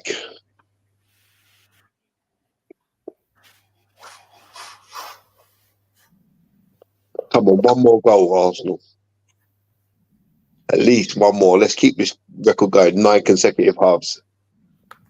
It's it's the sad note. What's a ball from Partey? That was unlucky. That's Thomas Partey, though, isn't it? Transition. What a ball! Almost set Jesus. I don't know if Jesus would have been offside, but it was just literally a foot. Yeah, a foot in front of him. Yeah, and Gary, that's what Declan Rice can't do. As good as Declan is in his drills, recoveries, and tackling, he cannot transition. Yeah, we've said that a few times, Apollo, over the course of a few streams. And Declan Rice is 24, so he's young enough to add that to his game. And for me, that's where he grows as a player. Because I remember when Partey was that, I went back, I watched a lot of stuff with Atletico Madrid and all of that. The difference is Partey has always been that good. He's always been good in transition. Well, certain players have that, don't they? We've seen Jorginho in this game just knock the ball about for fun. Yeah. Certain players have that. But if you look at Declan Rice, he now takes set pieces, corners and free kicks. So it tells you that he's got a delivery in him. Yeah, yeah. And if you could bring that into his game, well, you've got the whole complete midfielder there. The thing is, Partey can get the ball in the middle with 3 or 4 men around him and still transition the ball. Well, I just don't know how he does it. How many times have we said, how has he played this midfield anchor role on his own? Yeah. And sometimes against 2 or 3 people, and we just can't believe how he's... And teams have had to take him out of the game by playing long because he's dealt with that midfield so well on his own, and it's been unbelievable. He's just ridiculous. He's begging for the ball at every chance now. And he just got sold short there by Cedric. And here comes Sheffield United. It's a shot, and it's in Rosehead. So 80 minutes, still no shot on target. Yeah, that's unbelievable. But Gabriel and Saliba there didn't give him an inch. We need another goal, don't we, guys? Yeah, for 9 consecutive halves. Yeah, we need another goal. Jesus is just gone close, guys. Yeah, exactly, gone close. Good breakaway, and Jesus. So he should have. Why didn't he play that? Yeah, and look at this one. 80 says, "Why doesn't Emerson get excited when we score?" That's a good save from the keeper. He does. Emerson, do you get excited when we score?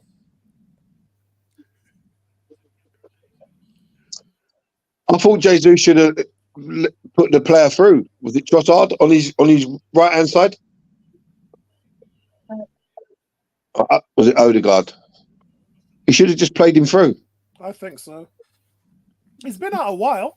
He hasn't played That's this no year. Excuse, no excuse, yeah. Man. Oi, you're the one that said that players come in cold, so don't turn your back on it now. No, yeah, they do, but that's no excuse for not being able to play a 10-yard ball, man. Come on.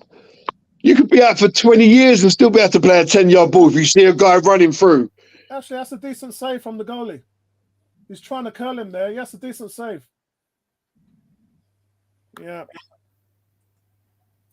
Anyway, according to Mr. Cox, we're not allowed to use that cold comment.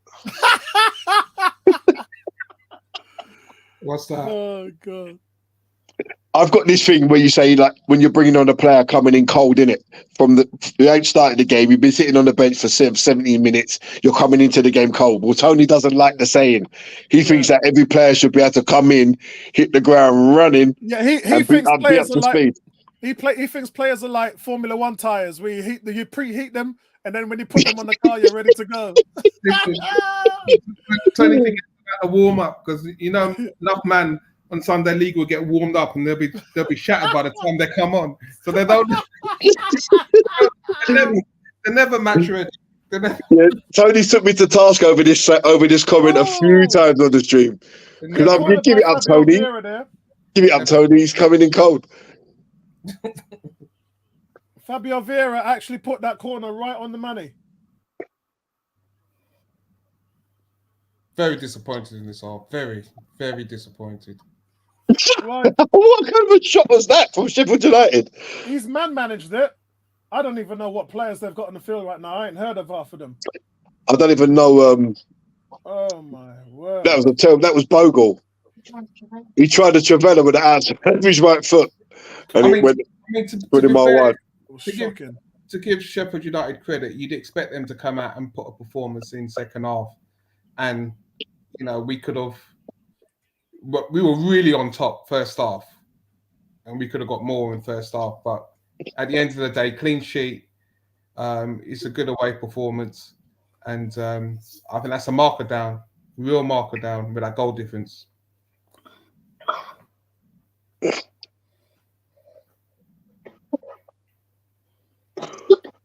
Yeah, I think the second half we haven't really been interested in going to score goals. Yeah, I agree. I think they're just enjoying the moment. These players. I think it's okay to play within yourselves and reserve energy.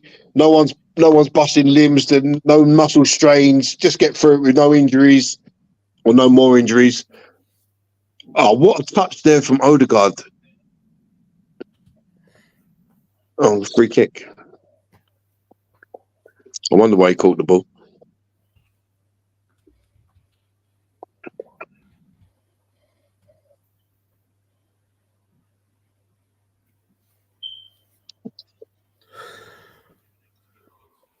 This is unbelievable. I'm looking at the goal scorers: Ødegaard, Martinelli, Havertz, Rice, White.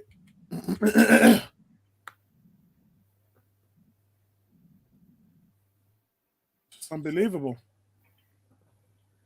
Well, I think I'll get some bonus points with Rice playing because he'll get in the team of the week.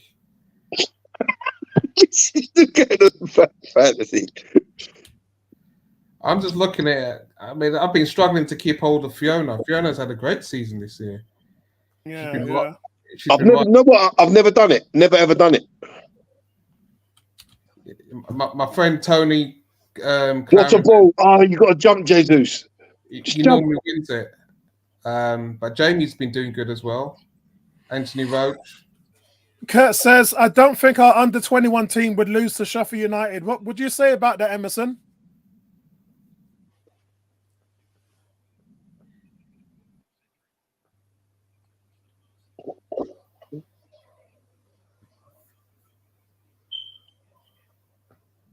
Is Emerson still there? He's still there, yeah.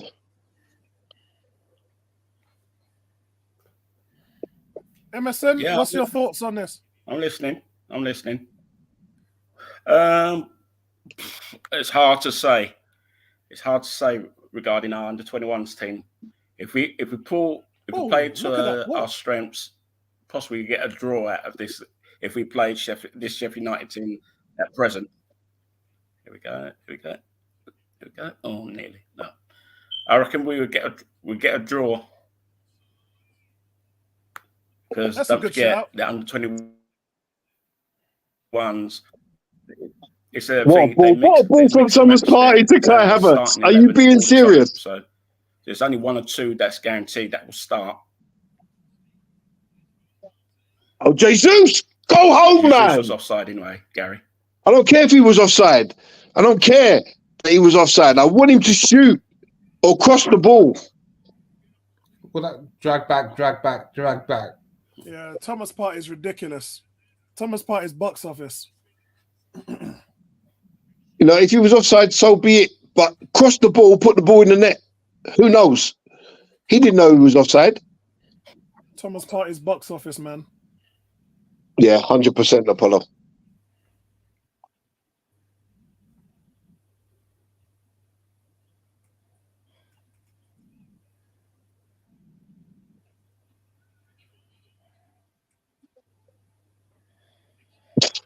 Saliba just wrestled the guy to the floor. No foul. Play on.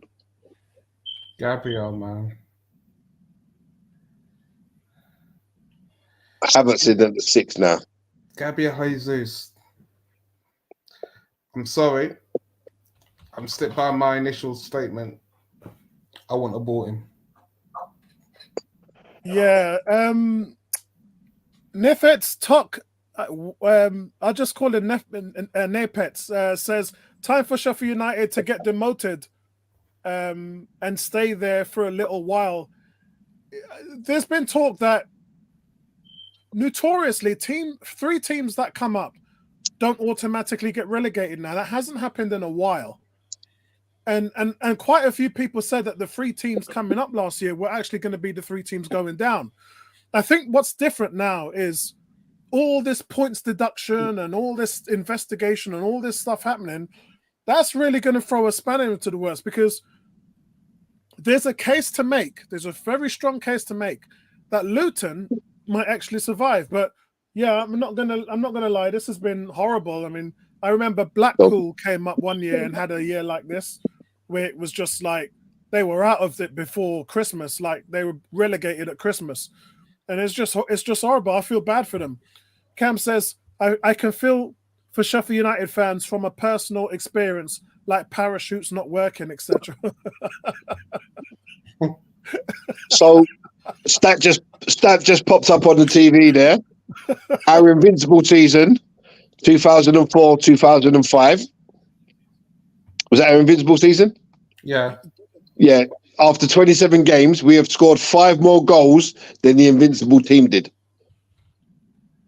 And I actually thought that invincible team were coasting in some of those games and made it harder than they should have been. So in regards to the way how we're playing tonight, it is a good discussion. Invincibles was 2003, 2004. Oh, stop it, Thomas Partey. Stop it. Guys. Was it 2003, 2004? Yeah. Oh, yeah. So that was the season after the Invincibles then. Yeah. But, so the 4th official said it's 5 minutes added on, as Emerson just pointed out. 5 minutes, Vincey, to save our season. Yeah, when he's shooting practice. Judging by this second half performance, I think you're right. Bring him in tomorrow morning. Vincey got 1 goal in the second half, and his man. Shocking. I think we only had 1 shot, didn't we? Yeah. Oh, Thomas Partey just tried to back you and he muffed it. If they score from this, Thomas, you're in trouble. Saliba's there, don't worry. I understand you won the game, but I mean, you can't shoot. The goal hasn't moved. Seriously? Madness. See, as fans now, we expect every time we go forward for that ball to hit the back of the net. Bro, that's what I'm saying. G's talking to Michelle, my cousin. He says 1 goal in the second half. Yeah, man. No, man. I expect the guys to start that second half to come and say, you know what? I'm so dead. Let's make our mark. Yeah. Oh, this is unbelievable. I can't wait till 3 good, 3 bad. I'm gonna kill him tomorrow. Do you know why I haven't done that in weeks? Because I can't see anything bad. Nah, it's man. Like, yeah, it's a hard one, isn't it? Yeah, and the last time, Ødegaard, man of the match, guys. And who's that? Ødegaard, man of the match. Yeah. I just did my player ratings and I put in man of the match as well. And not only that, Apollo, trying to pick 3 good is also an impossible thing. Man of the match with that shooting, that shot in that first half. You know what it is? I'm going to have to. We haven't got Tony. 112 touches, 4 chances created, 4 shots, 1 goal. Yeah, that's what I thought. It's the chances created. Remember when I said to you like last week he had 8, which is more than any player in Premier League history in one game. And the week before that he had 7, which tied the record. So if we do the math, he's had 7, 8, and then 4. So he's had 19 chances created in the last 3 games. Who? He's right now, statistically, he's the best creative player in world football. There isn't anybody creating the more chances than And he has. here's my take on that. Yeah. Oh, why didn't? Oh, look, too much, man. Someone just shoot a goal. If I'm those with Vincent, man. The second half's been balling. If those playing with Ozil would have converted those chances, yeah, we'll be looking at these stats and we're thinking, okay, yeah, he's still got a way to go.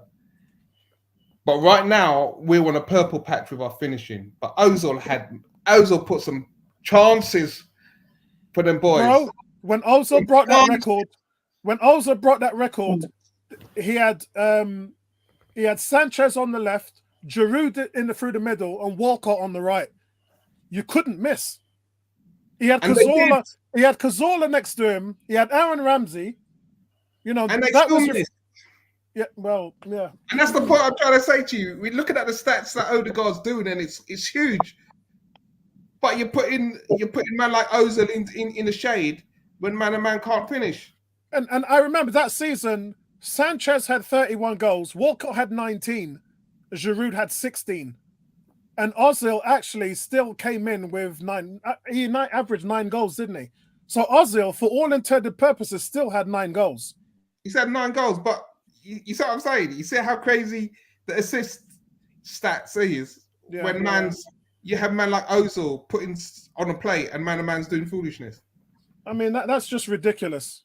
That's just ridiculous. And you know the joke of it, Vincey. I said this about Emery. I said it about Wenger. Arteta was the first man to come in there and build a spine in nearly 20 years.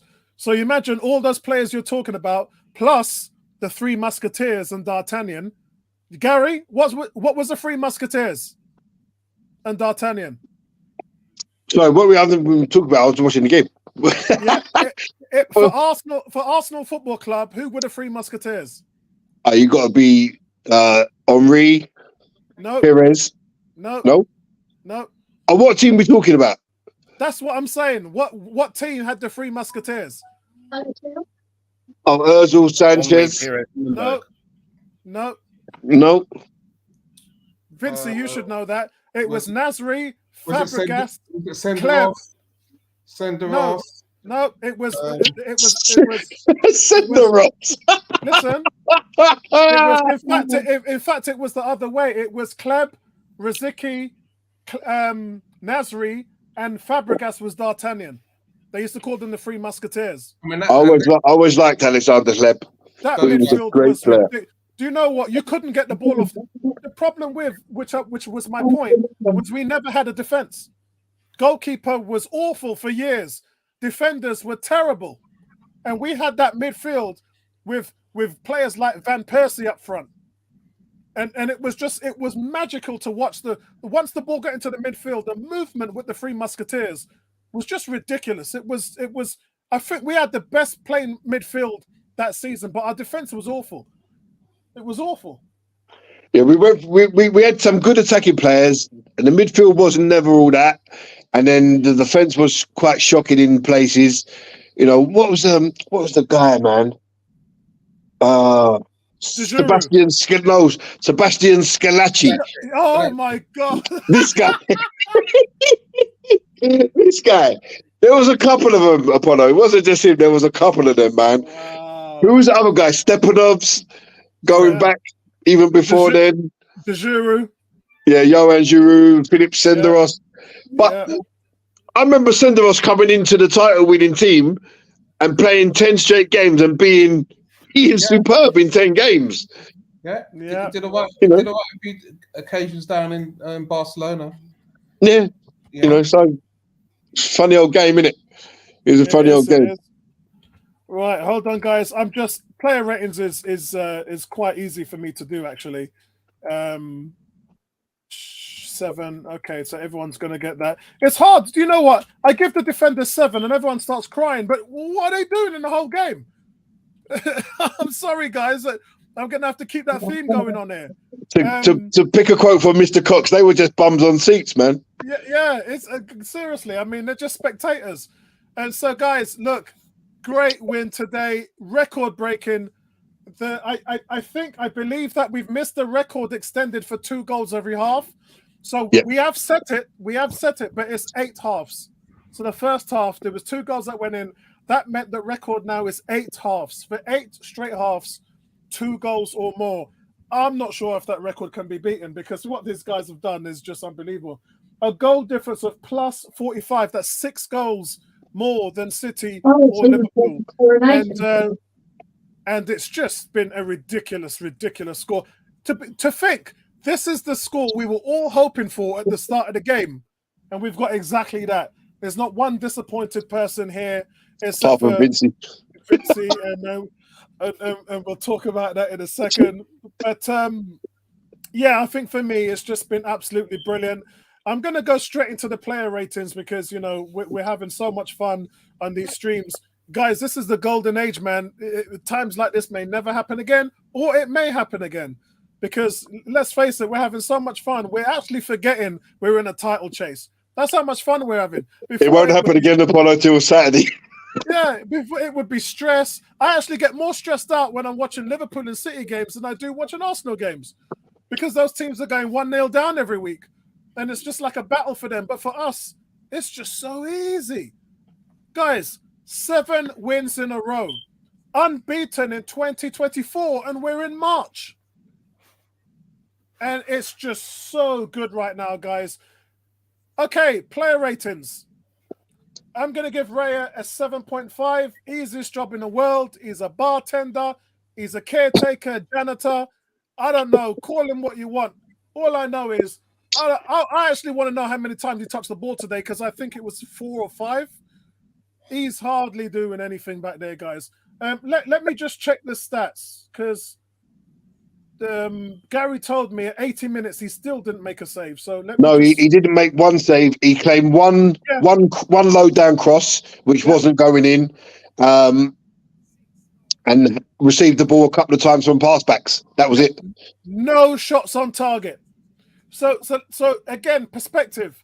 In the last 4 games, Arsenal have faced 4 shots on target. In the last 4 games, how is that even possible? How is that even possible? You know, that's an insane stat. I'm even more impressed with that than the 31 goals we've scored.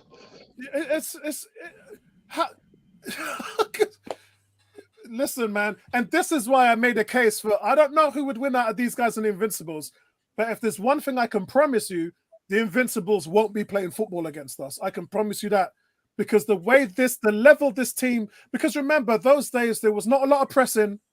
It was about formation.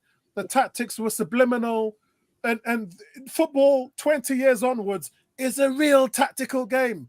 It's planned out. It's mapped out. Every player knows their role. The tempo of it as well, the level of pressing. It's a different game. And honestly, you lot might say Invincibles would win, and you might be right. But I can promise you one thing, they won't even... The Invincibles would have no time on the ball. They'll be suffocated by this team. Yeah, they would be absolutely suffocated. Apollo, man, Apollo, you're talking about Dennis Bergkamp, man, and Thierry. Just stop there. Stop, bro. Stop there, man. Stop right there. Bro, Apollo, I'm talking... Dennis Bergkamp. I don't care. In a phone booth. Dennis Bergkamp in a phone booth. It will find Thierry. Erling Haaland, the Premier League scoring record holder against this team, had an XG of 0.0 in 2 games straight. Yeah, but Haaland is no Thierry Henry. I'm sorry. He may score bags of goals, but he's no Thierry Henry. I won't let you have it. Dennis Bergkamp, Thierry Henry, Freddie Ljungberg, Jose Perez, Robert Perez. I love those players. My point to you, and I'm not saying they would lose. My point is they would have 0 time on the ball because of Mikel Arteta. They don't mind that. They'll take zero time on the ball. They take 5 minutes on the ball. Yeah. They don't. That's their. And for those of you who have FIFA, please put on a computer-generated match of the Invincibles versus this lot. I will get my son. I will get my son to do it. I need Actually, tomorrow. You can't do it now because this team won't be registered until September's new game. This team is based on last season's Arsenal team on Still FIFA. play him. So- Still play him. I don't care. Yeah. That's proper big man talk. So- That's proper big man talk. Guys, just quickly.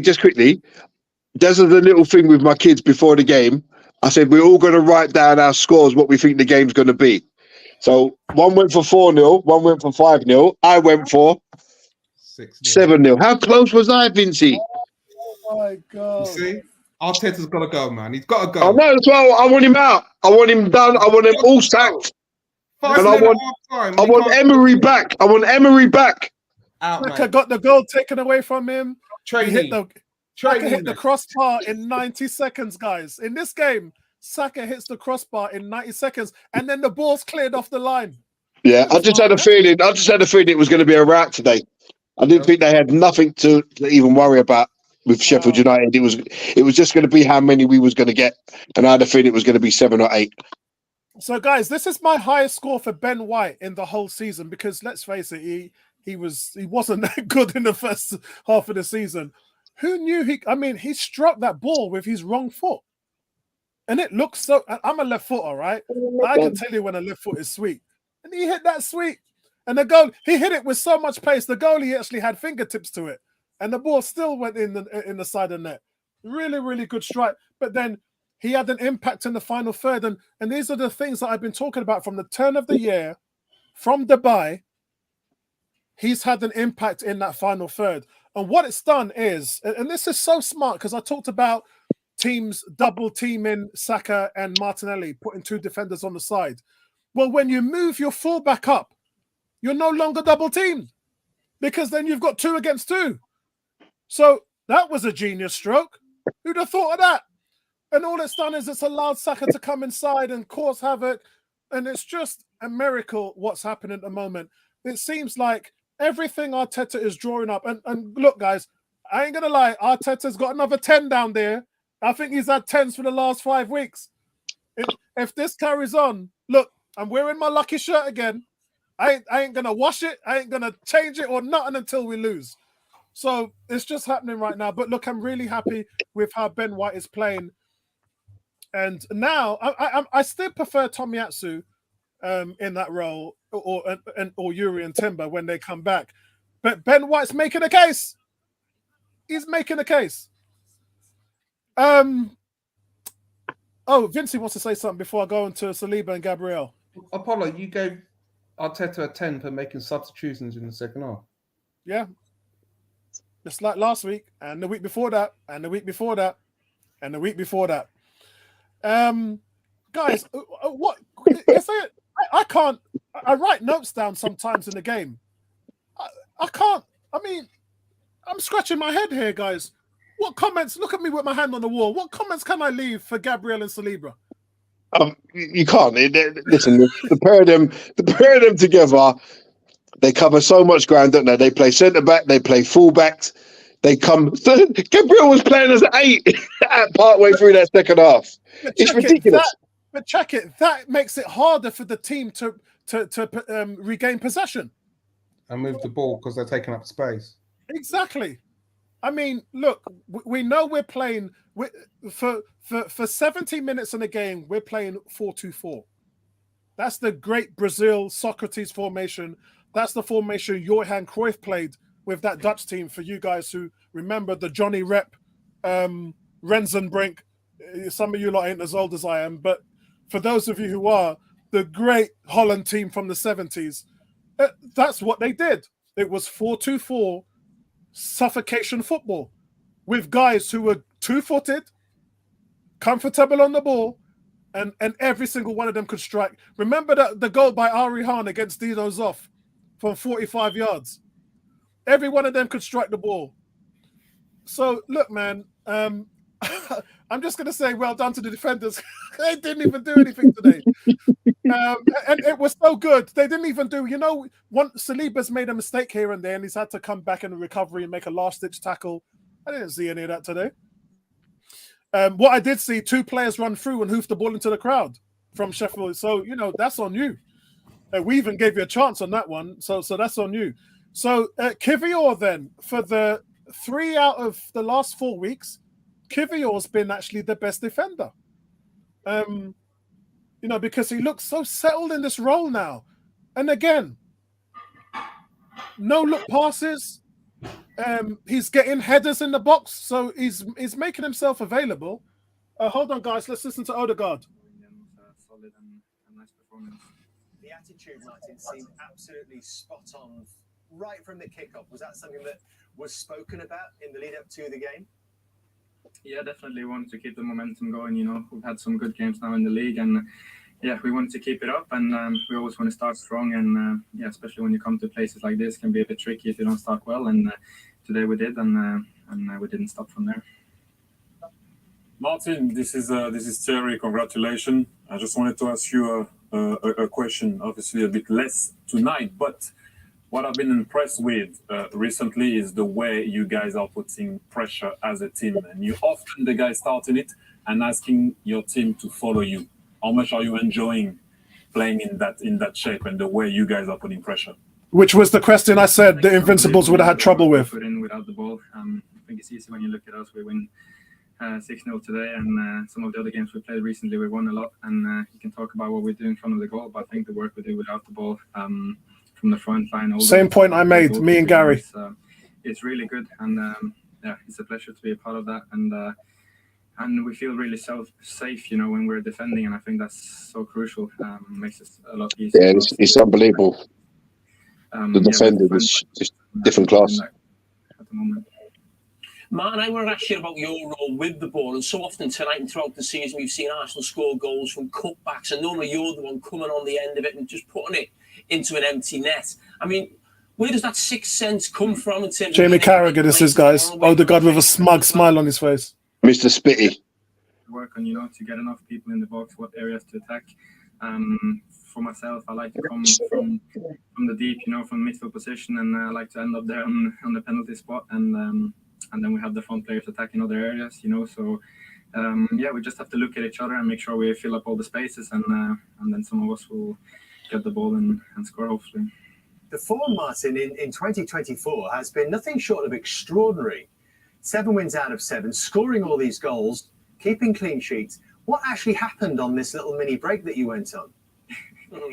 Yeah, no, it's a good question. I think we needed the break, to be honest. I think we were in a tough moment before the break. We were tired, and we needed a little restart, and I think we did brilliant to get away. We worked on some details. We had some time off, and we came back strong, and now we have to keep it up. Coming towards the end of the season, that's when it matters, So we have to keep this momentum going and keep pushing each other every day, and try to be a little bit better every day in training, and then we'll see where it takes us. Well, the momentum is really building. If you were to beat Brentford on Saturday night, you would go top of the table for the first time since Christmas. How important could that be psychologically for the team, do you think? I mean, every game is crucial now. You see the quality in this league. At the top of the table, it's a good fight. The quality is there, and every game is important. So it's another important game, and another 3 points we want to get. So hopefully we can do that. Martin, it was a fantastic performance by yourself. Great win for the team. I just didn't see the photographer on the pitch. Is he in the dressing room? We've got to get together. Taking a piss now. Clown, isn't he, Jamie Carragher? Martin said, I was waiting for you to say something. Today, so I went straight inside today. You can celebrate all you like, Martin. He went straight down the tunnel today. Got the win. Straight down the tunnel. That was excellent. That was really funny. Good interview from the captain. My favourite player from Arsenal. And so, again, we talk about Kivior. I just finished with Kivior.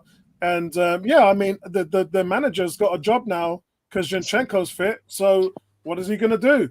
Declan Rice, did I give him a 9? Okay. I gave him a 9 out of 10. A goal and an assist. I think it was probably he had one last week like that as well, or it was the game before that. And he's doing it, guys. He's getting it done. We said that. I'm gonna have to check this now, so bear with me for a second. Declan Rice this season for Arsenal. 6 goals, 7 assists. Yeah, 6 goals and 7 assists. That's incredible. Remember, Xhaka had 7 goals, 7 assists last season, and Declan Rice has done that in 27 games with 11 games spare. He's nearly matched what Xhaka did from the midfield last season. And, hear the joke, he plays a deeper role. Granted, now Jorginho's in there, he's allowed to come forward a little bit. So this is what brings us the discussion about the Partey, Declan Rice thing. Who plays the 6, who plays the 8? I'm glad I don't have that problem to solve. Well, I think I think Rice was always bought to play the 8, wasn't he? I thought he was the initial replacement for Saka, but it only fell the other way because Partey was injured. But that's how I saw it. But the strengths don't line up. They can, but they don't line up. So what I mean by that, Declan Rice tackles, recoveries, duels. Thomas Partey, possession, transition. So they're 5 completely different skill sets. But I think where you can have your discussion in terms of playing further up the field, why that makes sense is because then it helps you win the ball back easily. So if you play Rice at the 8, then you've got more weapons to win the ball back easily. And so then that doesn't become an issue then with Thomas Partey. So that's where that might work. But that's, again, a really good discussion tactically, because you can win either way in that regard. Man City, it doesn't work the same way. It doesn't work the same way in that regard. And let's remember, Thomas Partey, for the last 3 years, has been playing a single pivot. Yeah? Let that sink into you guys. He's been doing the job of 2 people in there. So today, they played Partey further forward in an advanced role, just sitting on the edge of the penalty area, and he was causing them all kinds of problems. So yeah, we'll have to wait and see what the manager does with that one.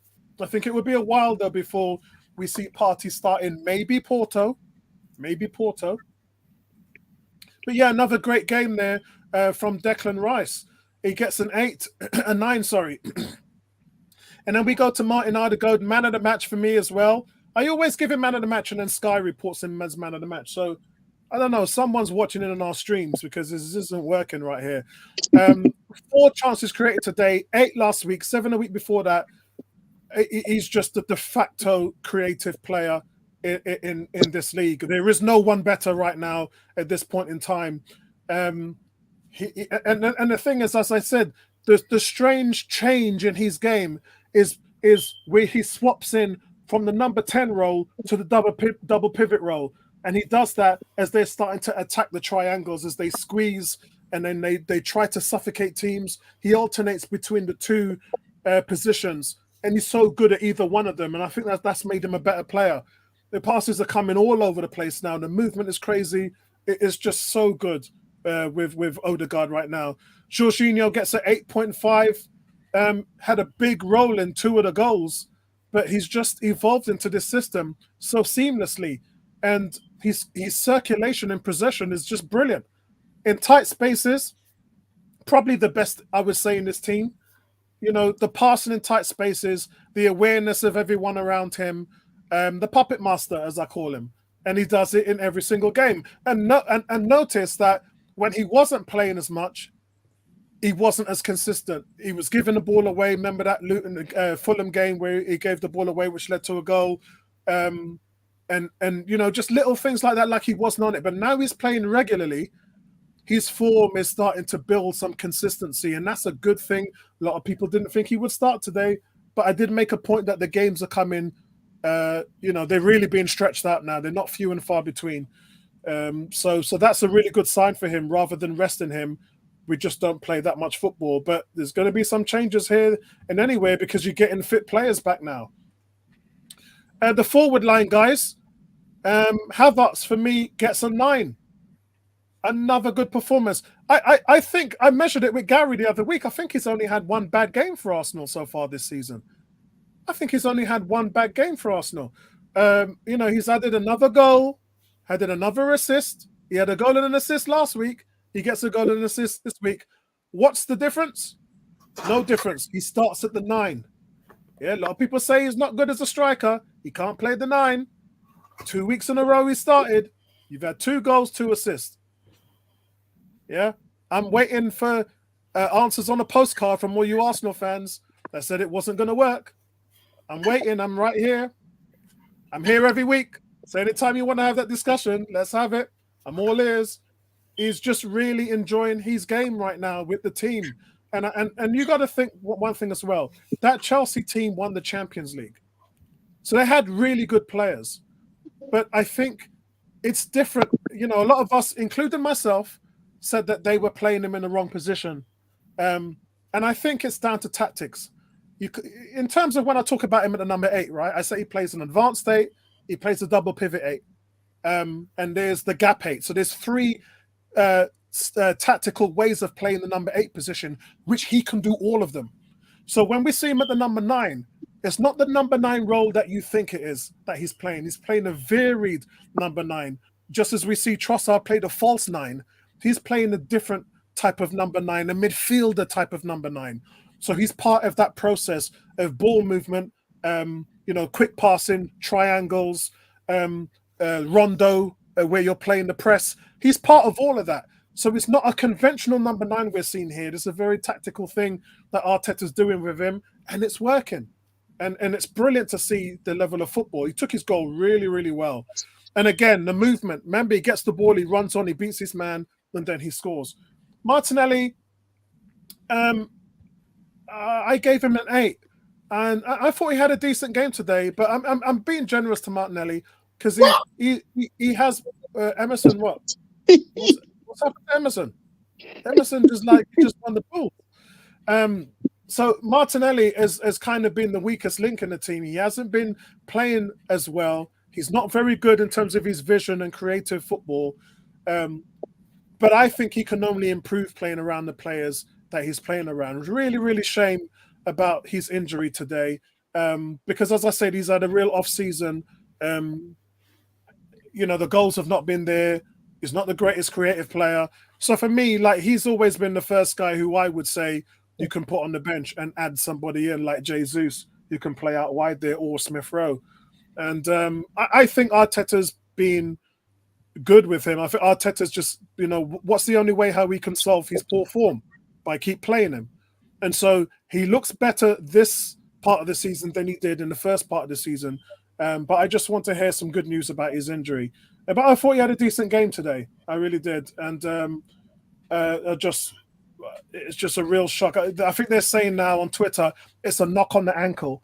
So that means that he'll be a bit bruised, but it means he probably will be on the bench at Brentford, and then he'll be fit thereafter if it's a bad knock. So get better soon, Martinelli. Where we go? Saka. Saka gets a 9. Really should have got a 9.5.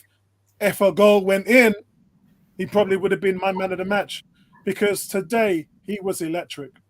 I mean, what he done to Trusty. What he done to Trusty in the first half was just humiliating. Nothing short of humiliating. And his all-round game. And it's crazy. It's the post in 90 seconds. He sets it up. Another assist. It's just crazy. This guy's on a different level right now. And so he gets a 9. And Arteta, man, this is your 5th 10 in a row. Your 5th 10 in a row. I'm not even bending on the 10 right now. You've got these guys prepared. Your system is flawless. You're making changes at 55, 60 minutes because your team is so good, so well prepared. They understand what they're doing. When you see something wobble, you change it. You play gears in the second half. So you start to then change the momentum of the game and cool it down a little bit while still not giving up a shot on target. You're just managing this thing so well. You've got your players well drilled. I'm hearing Liverpool fans now, they want you at the end of the season to replace Klopp. Hearing it in the grapevine. I got the messages in today. It's about 4 messages from Liverpool fans saying we want Arteta, we want Arteta. Look, man, the only thing that you haven't done is win something big, and when you do, you'll then be. At the moment, Arteta's been regarded as one of the best managers in world football, but he's on that without significant wins in the trophy cabinet. And I think that's what he needs. He needs something big, and then in his regard, he'll be one of the top managers in world football, even though he is regarded as such. I just think, how can you put him up there when he hasn't won anything? He's doing everything right now to winning a major trophy, but that's my play ratings. Let's go with Emerson. Emerson, you go first this time. I normally let you go last. You go with your player ratings. You got the conch. Okay then. For Raya, I give a 7, although he didn't have much to do in the match. Ben White, I give 7.5. Saliba, 7.5. Gabriel, the defender, I'll give a 7.5 because none of they Kivior 7 because none of them put a foot wrong in the back four, so that made the game more easy for them guys. In midfield, I give Rice 8.5. Ødegaard, I give 8. Although he did score, but he was involved with near enough everything that Arsenal were doing, involved with the goals and things like that with his movement. Jorginho, I give an 8. Saka,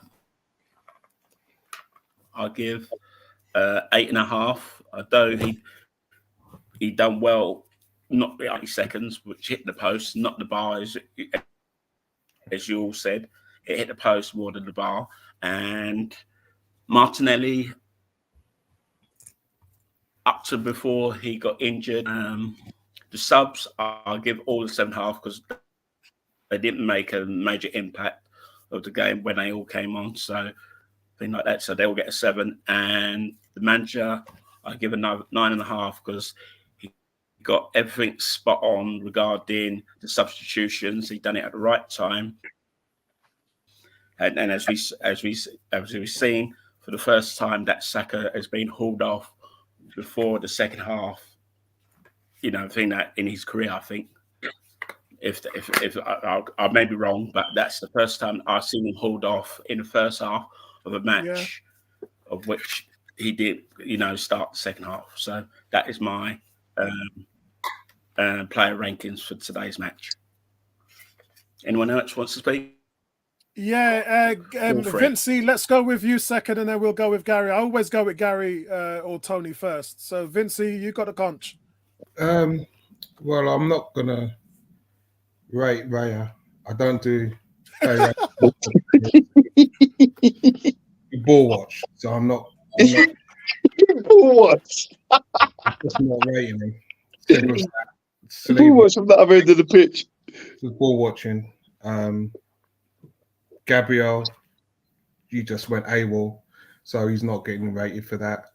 Ben White, I'm going to give you a rating. I agree with the 8 that you've given there. Gabriel just did what he wanted to do today, and it's credit. He shouldn't really be sweating. Neither him or Saliba should be sweating in their shirts, but it's just credit to the way how they played. But I can't give you a rating for that. Kivior, again, these are players who I've had in my fantasy team for the past few weeks. They've been outstanding. They can have a day off from getting rated. For me, my man of the match was Rice, Declan Rice. I thought he was outstanding today. Controlled in that midfield. It was just, playing in an advanced position as well. And he just looked very comfortable. And he's progressing. He's slowly progressing as a complete midfielder.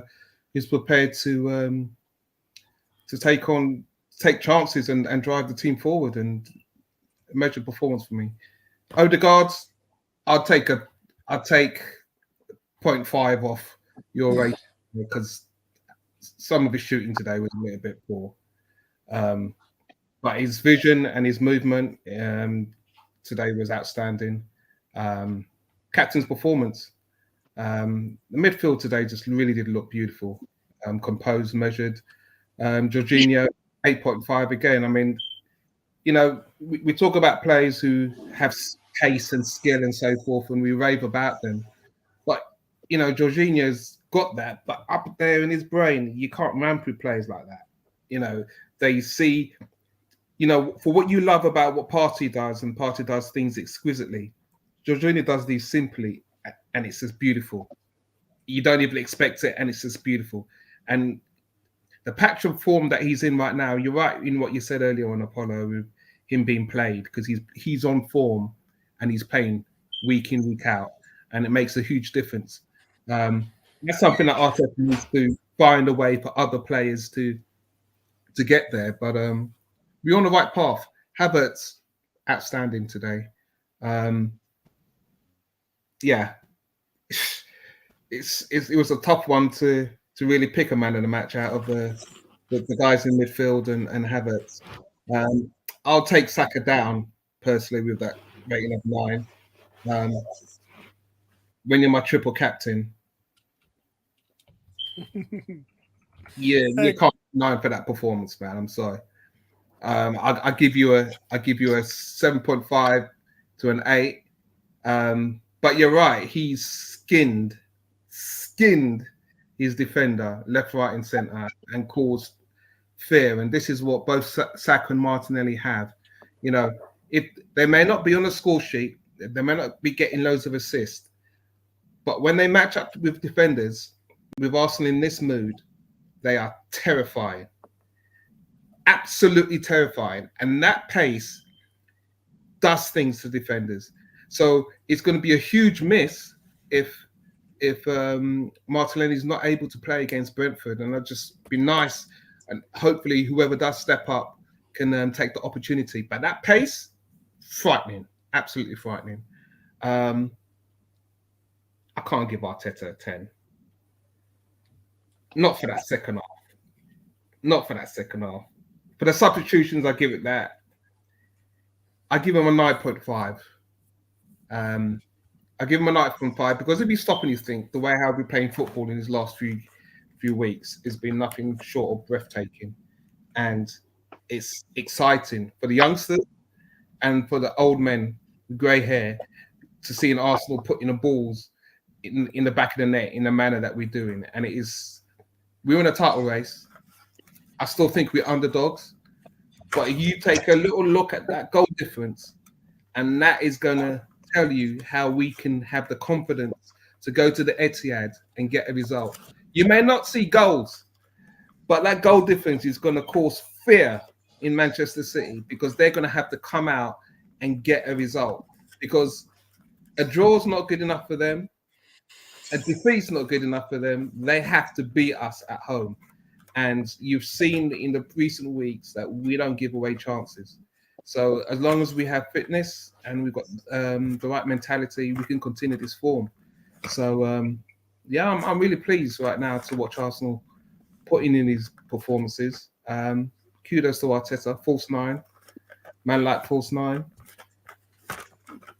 Only disappointment, corners, man. What happened today, man? Corners didn't get enough score sheet, man.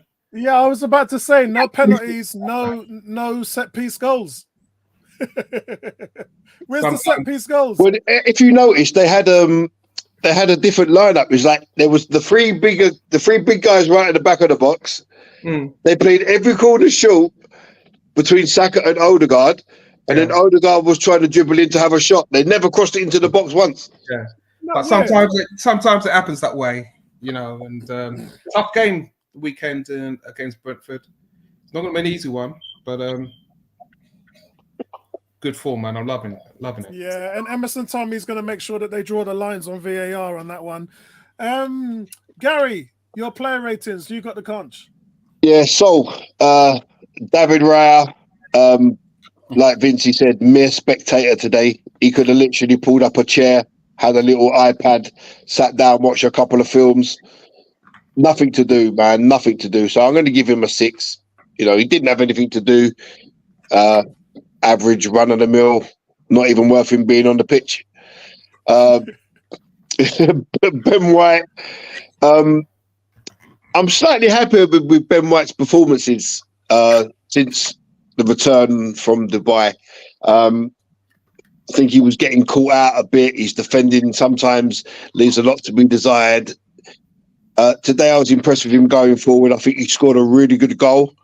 So I'm going to give Ben White an 8. I'm happy with the 8. Saliba and Gabriel, they didn't really have a lot to do, but what they did have to do, they just do it with such ease. That they're so strong, they're so quick, they're so powerful. They can both tackle, they can both play the ball. You know, I just think together, best centre-back pairing in the league and right up there in world football. So I can give both of them an 8. I thought they was all solid. Kivior didn't really have a lot to do today. Muffed up one header which come off his shoulder, which was a lovely floaty cross from Ødegaard. He should have done better. 7.5 fair score. We move into the midfield.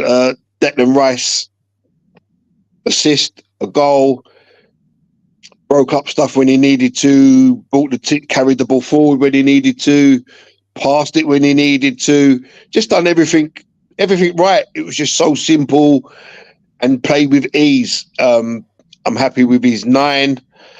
Ødegaard scored, was the conductor for the press. Everything that he brings to the team, the chances created, he very rarely gives the ball away. Very, very impressive performance. I'm going to give him a 9. My actual man of the match was Jorginho. I thought in the first half, he was simply outstanding.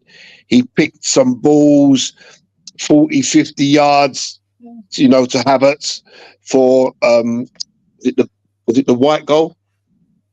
I think it was the white goal. Set Havertz free with a lovely 50-yard ball over the top. And he's done it a few times. For the first goal, first time pass into Martinelli, then into Rice, and then it's in the back of the net 5 seconds later. So I think we're seeing the perks of having a player like Jorginho, because he brings so much to the midfield. He plays the game up top. It's not about what he brings, like speed-wise, down to his feet, like Vincey said. And I think players like that are worth their weight in gold. So I'll give Jorginho a 9.5.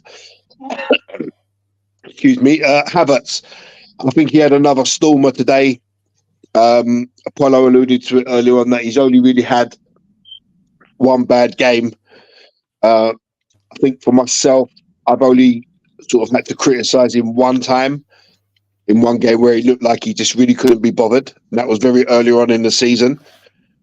A lot of people still don't see the work that he puts in off the ball, and a lot of people watch it and think, "Oh, he hasn't done this, and he hasn't headed that ball there, or he should have been there." But so many times he's so unselfish, and he brings so much to the team with his tracking back, start defending from the front, winning aerial duels, linking play between midfield and attack. You call it, I call it the dirty 8. When he plays the dirty 8, he does the dirtiest work that no one in that team wants to do. He puts in the hard yards all the time. And a lot of that goes unnoticed. It's only people with a really good football eye that actually see this side of his game. So I think, and he scored a fantastic goal today. The finish is a player with playing with confidence, something that maybe he was lacking in front of goal. Only thing for me, I still want to see him. I think there was a couple of times where the ball was crossed and he's on his heels a little bit. He should be trying to get across that front of the defender like Giroud used to do. Giroud wasn't blessed with pace, but he knew how to play the centre forward role. When the cross comes in, get in front of that defender, try and get a little nick goalwards, pick up a couple more goals. But Havertz, I thought today was really good. I'm going to give him an 8.5. I thought he was, he's showing that he's been a very shrewd signing. Bukayo Saka. Guy just terrorized Trusty. No wonder we sold Trusty. The guy, he just couldn't live with Saka. Didn't matter who they put on Saka, they couldn't live with him. He breezed past them for the goal. It was a good cross, nutmegged the keeper, and Bogle danced it into the net. he was unplayable. The only thing missing from him was a goal himself. But I'm happy with the 9 that you've given him. Martinelli. I don't really want to pan Martinelli because there is a very good player there, but I think he's in danger of kind of getting left behind by the team. £6 million signing from the Brazilian second division. Sometimes he looks like a £6 million signing from the second division in Brazil. There's parts of his game that maybe should be a little bit more elevated than what they are. This is his 6th season now, 5th or 6th or 7th season in it, 5th or 6th. I didn't think it was that much. Yeah, it's got to be 5 or 6 surely. I think it's 5. Yeah, so 5th season. We've seen him do some outstanding things. We've seen him make finishes look real easy. There was a cross that come in from Trossard, Vieira, and he's gone with it with his left foot, which is not his strongest. But when you're 6 yards out from goal, you got to get that goalwards, or you got to use your head. It's just the decision making that he needs to improve, and his final pass with his left foot. And you bring all them together, there's a very good player there. So Martinelli for me gets a 7.5. Arteta, I give him a 10 for the first half performance. The team that he picked, I thought it was bang on right going with the unchanged team. But the substitutions to me didn't really make any sense. I don't know why he put Vieira wide right. It's just not his position. If you're going to make changes, Gary. What's that? Yeah, another game with no City rejects starting. The City garbage bag came on and immediately our scoring stopped. Watching Jesus make you forget we scored 31 goals in 7 games. You know what, Cam, let me tell you, bro. Cam, that is a very valid point because, we kept it so simple in the first half, and in every game, West Ham, Newcastle, whoever else, all these games that we've scored 31 goals, it has been simple football. The overplay has been to a minimum. But Jesus is the guiltiest of overplaying. Of course. Yes. Vincey, the little kids, like when your mum used to say to you, eat up your food. Stop playing with your food. Jesus plays with his food, man. But when he come on, there was times when you're thinking, if Trossard is there, if Saka's there, they're shooting. Why are you cutting back and then cutting back again? And Emerson was going, it's all right, he was offside. Man didn't know he was offside. He didn't know. Yeah. He's just trying to be too flash. And in the second half, the showboating did come out. But I want to see us go out there for the first 20 minutes and absolutely bury them. Now that coffin down, put some wood across it. Now that wood down, put it 12 foot down, fill it in, put some concrete on top, fill that in, and then make a nice little grass patch on top. I want to see us bury the team because that's what the good teams do.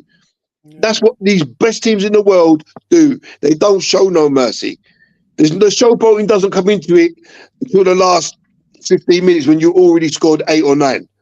That's who we are, though. Whether we like it or not, that's who we have. The best defense, and I've got the best offense. We scored the most goals, and we've got the best defense. That's who we are right now. That is who Arsenal is. Yeah, I mean, for me, I'm super impressed with the defensive stats. Being a defender myself, I just think it's what we've done is just amazing. But I didn't understand the Vieira substitution. I would have been inclined to give Reece Nelson a run out and put Vieira into the 10 and rested Ødegaard. I don't understand why he played the whole game. Smith Rowe's another one that could have come on when Martinelli went off, but he brought Jesus on. All right, he needs the minutes, but so does ESR. I don't want it to get to the point if we do suffer a couple of injuries, then you've got players there that have been sitting there all season that haven't had the necessary minutes in their legs. I don't get it. So You know? I do want to bring something to the panel. This and it's been something I've been playing on with my mind lately, and it's Jesus is fit back now, and I just don't think he gives you as much as Havertz does. Now I know some of you out there are probably falling off your chair now and ripping the hair out of your head, but give me a second and I'll explain.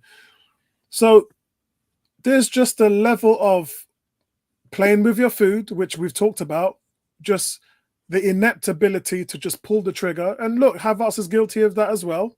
He's guilty of that as well. But I think because Jesus has had so many starts that we've been able to see that over a period of time. Jesus is wonderful with the ball at his feet. For me, he's the best dribbler on our team. If you want to give the ball to somebody and say, there's a man, go and beat a man, I'm giving the ball to Jesus. If it was anybody on our team and I said, there's the ball, go and beat a man, it would be, for me, it would be Jesus, it would be Reece Nelson, it would be Smith Rowe. Those are the three guys who I would give it to if I wanted them to go and beat a man.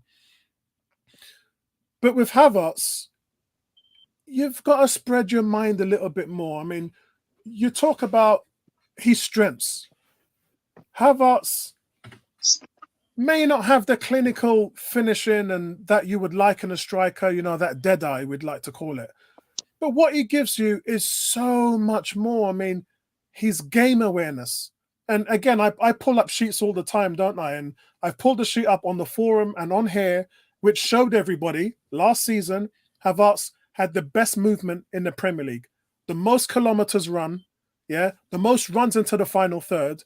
Arteta knew this. That's why he bought Havertz, because he wanted a player in there that would create mismatches and pull the defense sideways and make it difficult for defenders to clock our movement.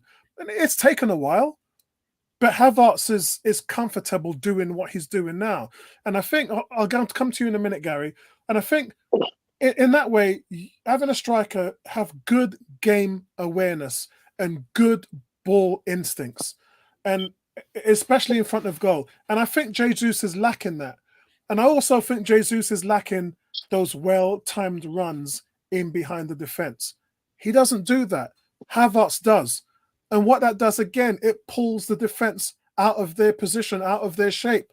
And the biggest criticism I have with Jesus is when he drops deep, he doesn't make those runs on the forward line. So balls come across from those wingers, and there's nobody on the box to get in on them. And I think that's the reason, that's the frustration in watching Jesus. And that's where Eddie has got a game above him. Like Eddie will get in the box and be a fox in the box and get on the end of those. But Havertz makes those runs into the box as well. Havertz's work rate is exceptional. Havertz's work rate is way better than Jesus's. He's and that means as well he's willing to chase down defenders to win the ball back and willing to make those runs on through balls. That's where Jesus suffers in regards to Havertz. And I think having to proactively move and find that space away from the defenders, which puts yourself in a position to score, that's a key aspect of Havertz's game. How many times have we said, oh, Havertz had a couple of really good chances today and he really fluffed his lines, but he was in those chances to actually score. That's the key to a striker. Yeah. That's why you see all these plodders like Chris Woods. Yeah. The ML Heskey. You see these plodders. Yeah. You do. You see them and you're just thinking, well, what's the point? Well, the point is that they get themselves in good positions to score. And to a manager, that means a heck of a lot, especially when your team is creating a lot of chances. And look, a lot of the adjustments that we've made after the bye, whether you like it or not, guys, I'm telling you, Havertz is a freaking massive difference to how we're playing right now because of what his key aspects is as a striker. The hold-up play, the act as a target man, especially when the defenders and midfields are trying to get the ball and break towards a forward in a low press, the high press, winning the ball back up front. That starts with Havertz. Thierry Henry used to say, The reason why I used to run so much is because this defense starts from the top. That's what Henry used to say when he used to play for Arsenal. He used to say the reason why we're so good is because defending starts from the top. Yep. In those days, they didn't press. Henry was one of the first pressing forwards in world football. Before pressing was a thing, he was doing that for Wenger. But Havertz just makes it look so easily. And the way how he combines with other players on the team, I think that's the reason why we're seeing him really, really, really come out of his shell. And he didn't have that at Chelsea. Gary?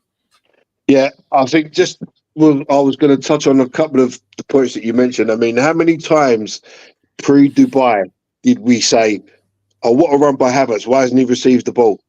We was making so many runs, but the ball wasn't being played. The difference now is he's making the runs and he's getting found with that ball over the top. We saw it a couple of times tonight.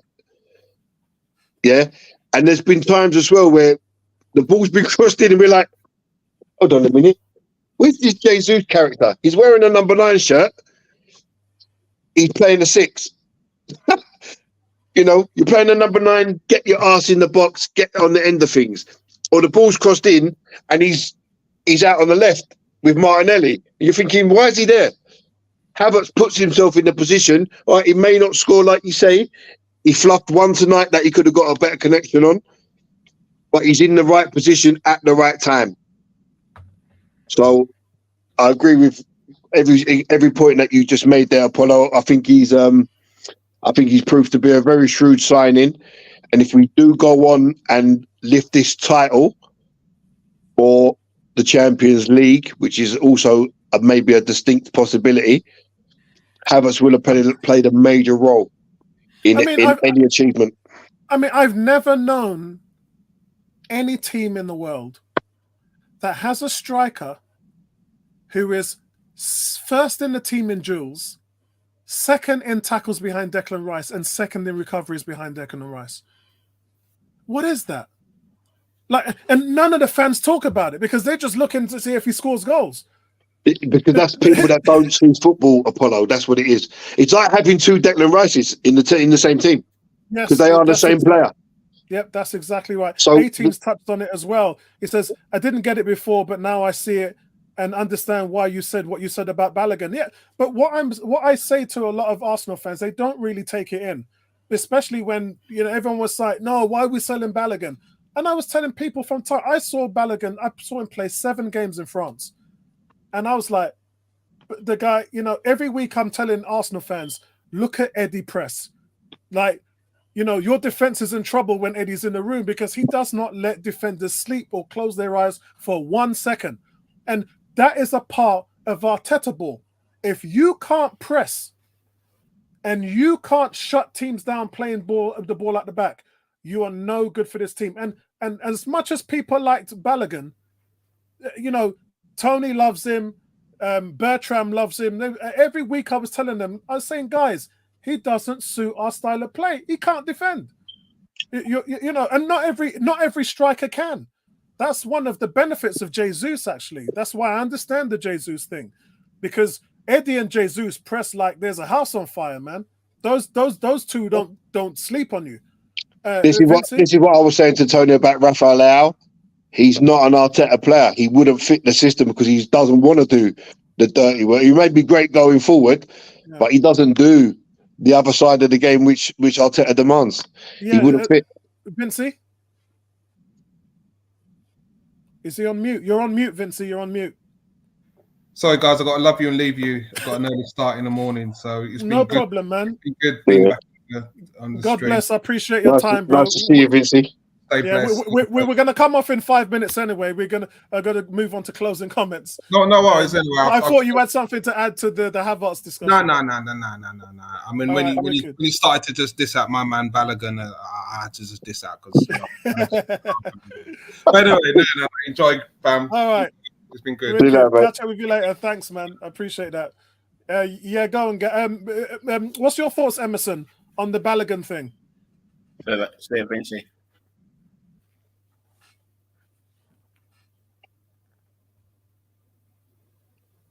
Emerson, what's your thoughts on the Balogun situation? Would you have let him go?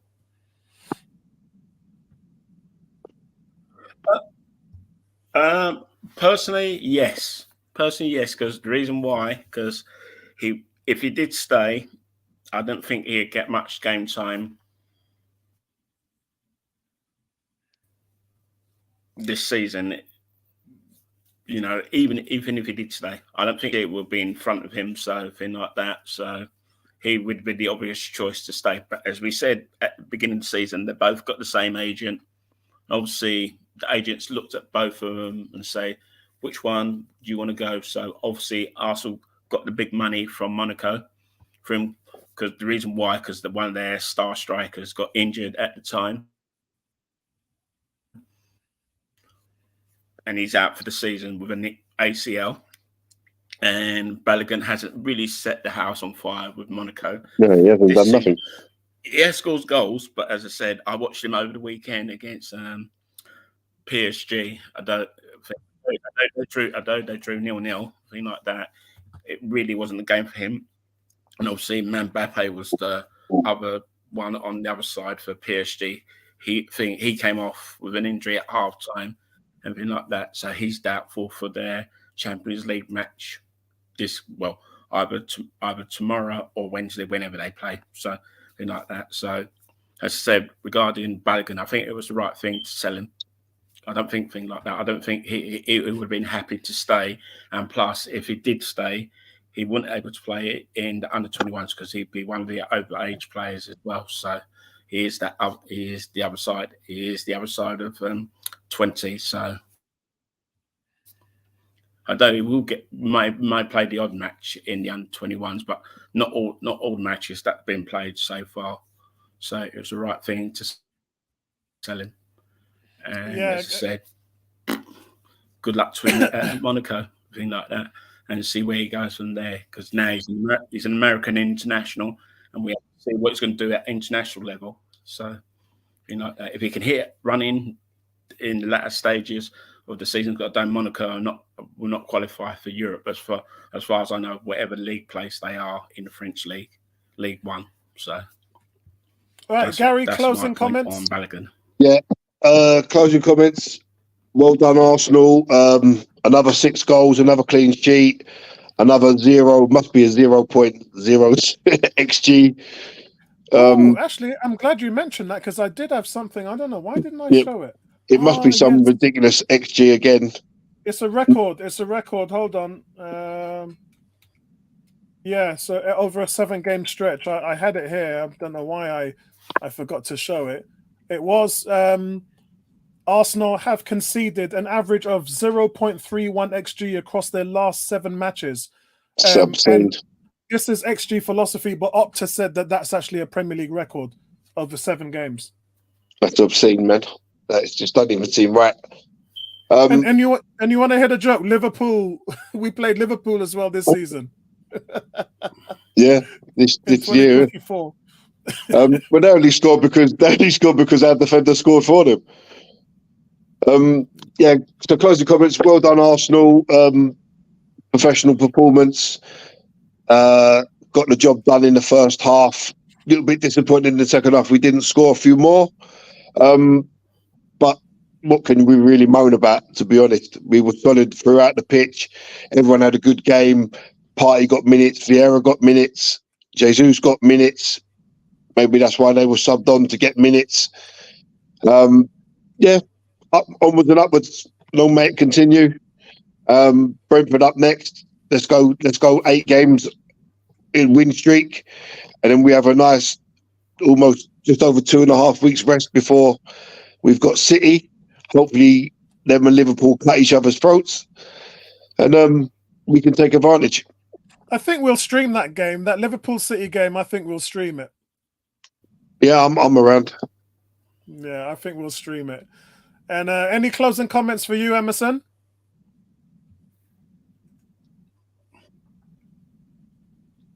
Well, what Gary said, onwards and upwards. Roll on Brentford on Saturday. Unfortunately, I haven't got a ticket for that match, but you know me, I'll find somewhere to watch it. Or if I don't watch it, I can always watch it at home. Or if there is a watch along with Tony or Gary on Saturday, I'm willing to take part, so I can work at home to about half time. Then obviously, then I've got to meet my friends as well afterwards as well. So things like that. So it's gonna be interesting to see. But our only concern regarding this match will be Martinelli's injury. But as I said, we've got other players that can cover his position. So really, as you said, if it's just like bruising on his ankle or anything like that, I'm sure he would go in for treatment sometime tomorrow, anything like that, to be assessed and see if he needs a scan on it or anything like that, and then he'll take it from there. And all we can say is congratulations on one of our new club doctors who we saw for the first time today. Yeah, good stuff. Good stuff. And so, said, if you guys are free on Friday, thing like that, I will be there on Friday to watch the under-21 match. I've been told by a certain person from Bournemouth, they try and get there early because it's only going to be that main stand. It's going to be open. So it's going to be near enough 400 to 500 people in that stand alone. Ooh. And I'm not sure if they're going to be televising it on Arsenal.com. I know it might be on Tottenham's app. They might show it live, but with Arsenal, they haven't said anything. It's going to be on Arsenal.com for Friday. And as I said, with Tottenham losing, Arsenal have closed the gap because obviously they beat Chelsea on Friday 4-1, which you said, Gary, you saw it. I watched it myself, and it was a good performance all round. It's best match they've played so far this season in the Premier League too. So I think that game could have finished up like a cricket score. He was the average goalkeeper, so everything like that. So he's really playing for his future at club because no one knows where he's going to go. Oh, and before I go, and just let you know, Apollo, I've been told 4 or 5 youngsters will be leaving from the under-18s team. Just let you know. Oh, wow. Okay, so I'll keep an eye out for that. So, guys, it's all over here. Sheffield United. Sorry, go and finish off.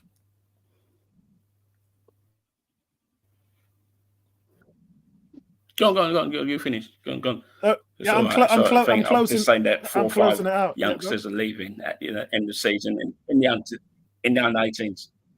Go on. Yeah, that's a real shame. Yeah, it's a real shame. So, guys, it's all over here at Bramley Lane. Arsenal just demolishing job. How long can they keep this up for? And what are they going to do to Brentford? We saw them smash Newcastle. Newcastle had nothing for them. What are they going to do against Brentford, who actually has got a decent record at the Emirates?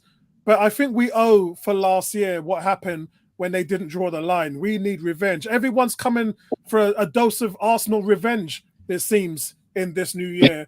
And we're just putting every team to the sword. We didn't like what happened with what Newcastle did to us. And what did we do? We slapped them up. Yeah, we didn't like what happened with Liverpool. What did we do? We slapped them up. We're taking every team to the sword. West Ham slapped them up. Look what happened. West Ham beat us 2-0 at home. We didn't like that. Went to their pace, slapped them up. So, again, Arsenal within 2 points of the Premier League. And really, I think Man City and Liverpool are hanging on. That's what I honestly think, because Arsenal are just blowing teams away. And Man City and Liverpool are going a goal under. Liverpool are scraping wins in injury time, and they're just struggling to compete with what Arsenal's doing now. The league numbers don't show you this, but really Arsenal should be ahead. If they win against Brentford, then they will go top. But also, it's Aaron Ramsdale's game, first game of the season. So this year, calendar year. So it would be good. David Raya can't play because he's on loan. So yes, we'll see you guys on Saturday. See, I didn't know that, Apollo. I completely forgot. No, we've signed Raya permanently now, have we not? Wasn't that done? No, not until this summer. Oh, I thought it was done already. No. Yeah, no. So it's in a way, it would have been better to put Ramsdale in tonight as well, because he's going to come in with no match time Cold. under his belt. No, Cold. He's gonna come in. I think he's gonna. Yeah. He's gonna come in cold. I'm gonna say he's gonna come in warm. Luke, he's gonna come in lukewarm. That's actually a fair shot. I would have started Ramsdale today. I honestly thought that we'd actually completed the signing of Raya in the January window. What we did is we in terms of the paperwork, because 6 months leading on after a loan. Right. Okay. So we just authorised the paperwork to say yes. So it makes no sense to throw in a goalkeeper for one game. Give him the Sheffield United game, which is going to be a bit of an easier game. Get him in field, make a couple of saves, claim a couple of balls, But hey, what do I know? Excellent. All right, guys, enjoy the rest of your evening, and we'll catch up with you in the next one, man. Peace out, everybody. See you later, guys. One, guys. Bye, everyone. Excellent.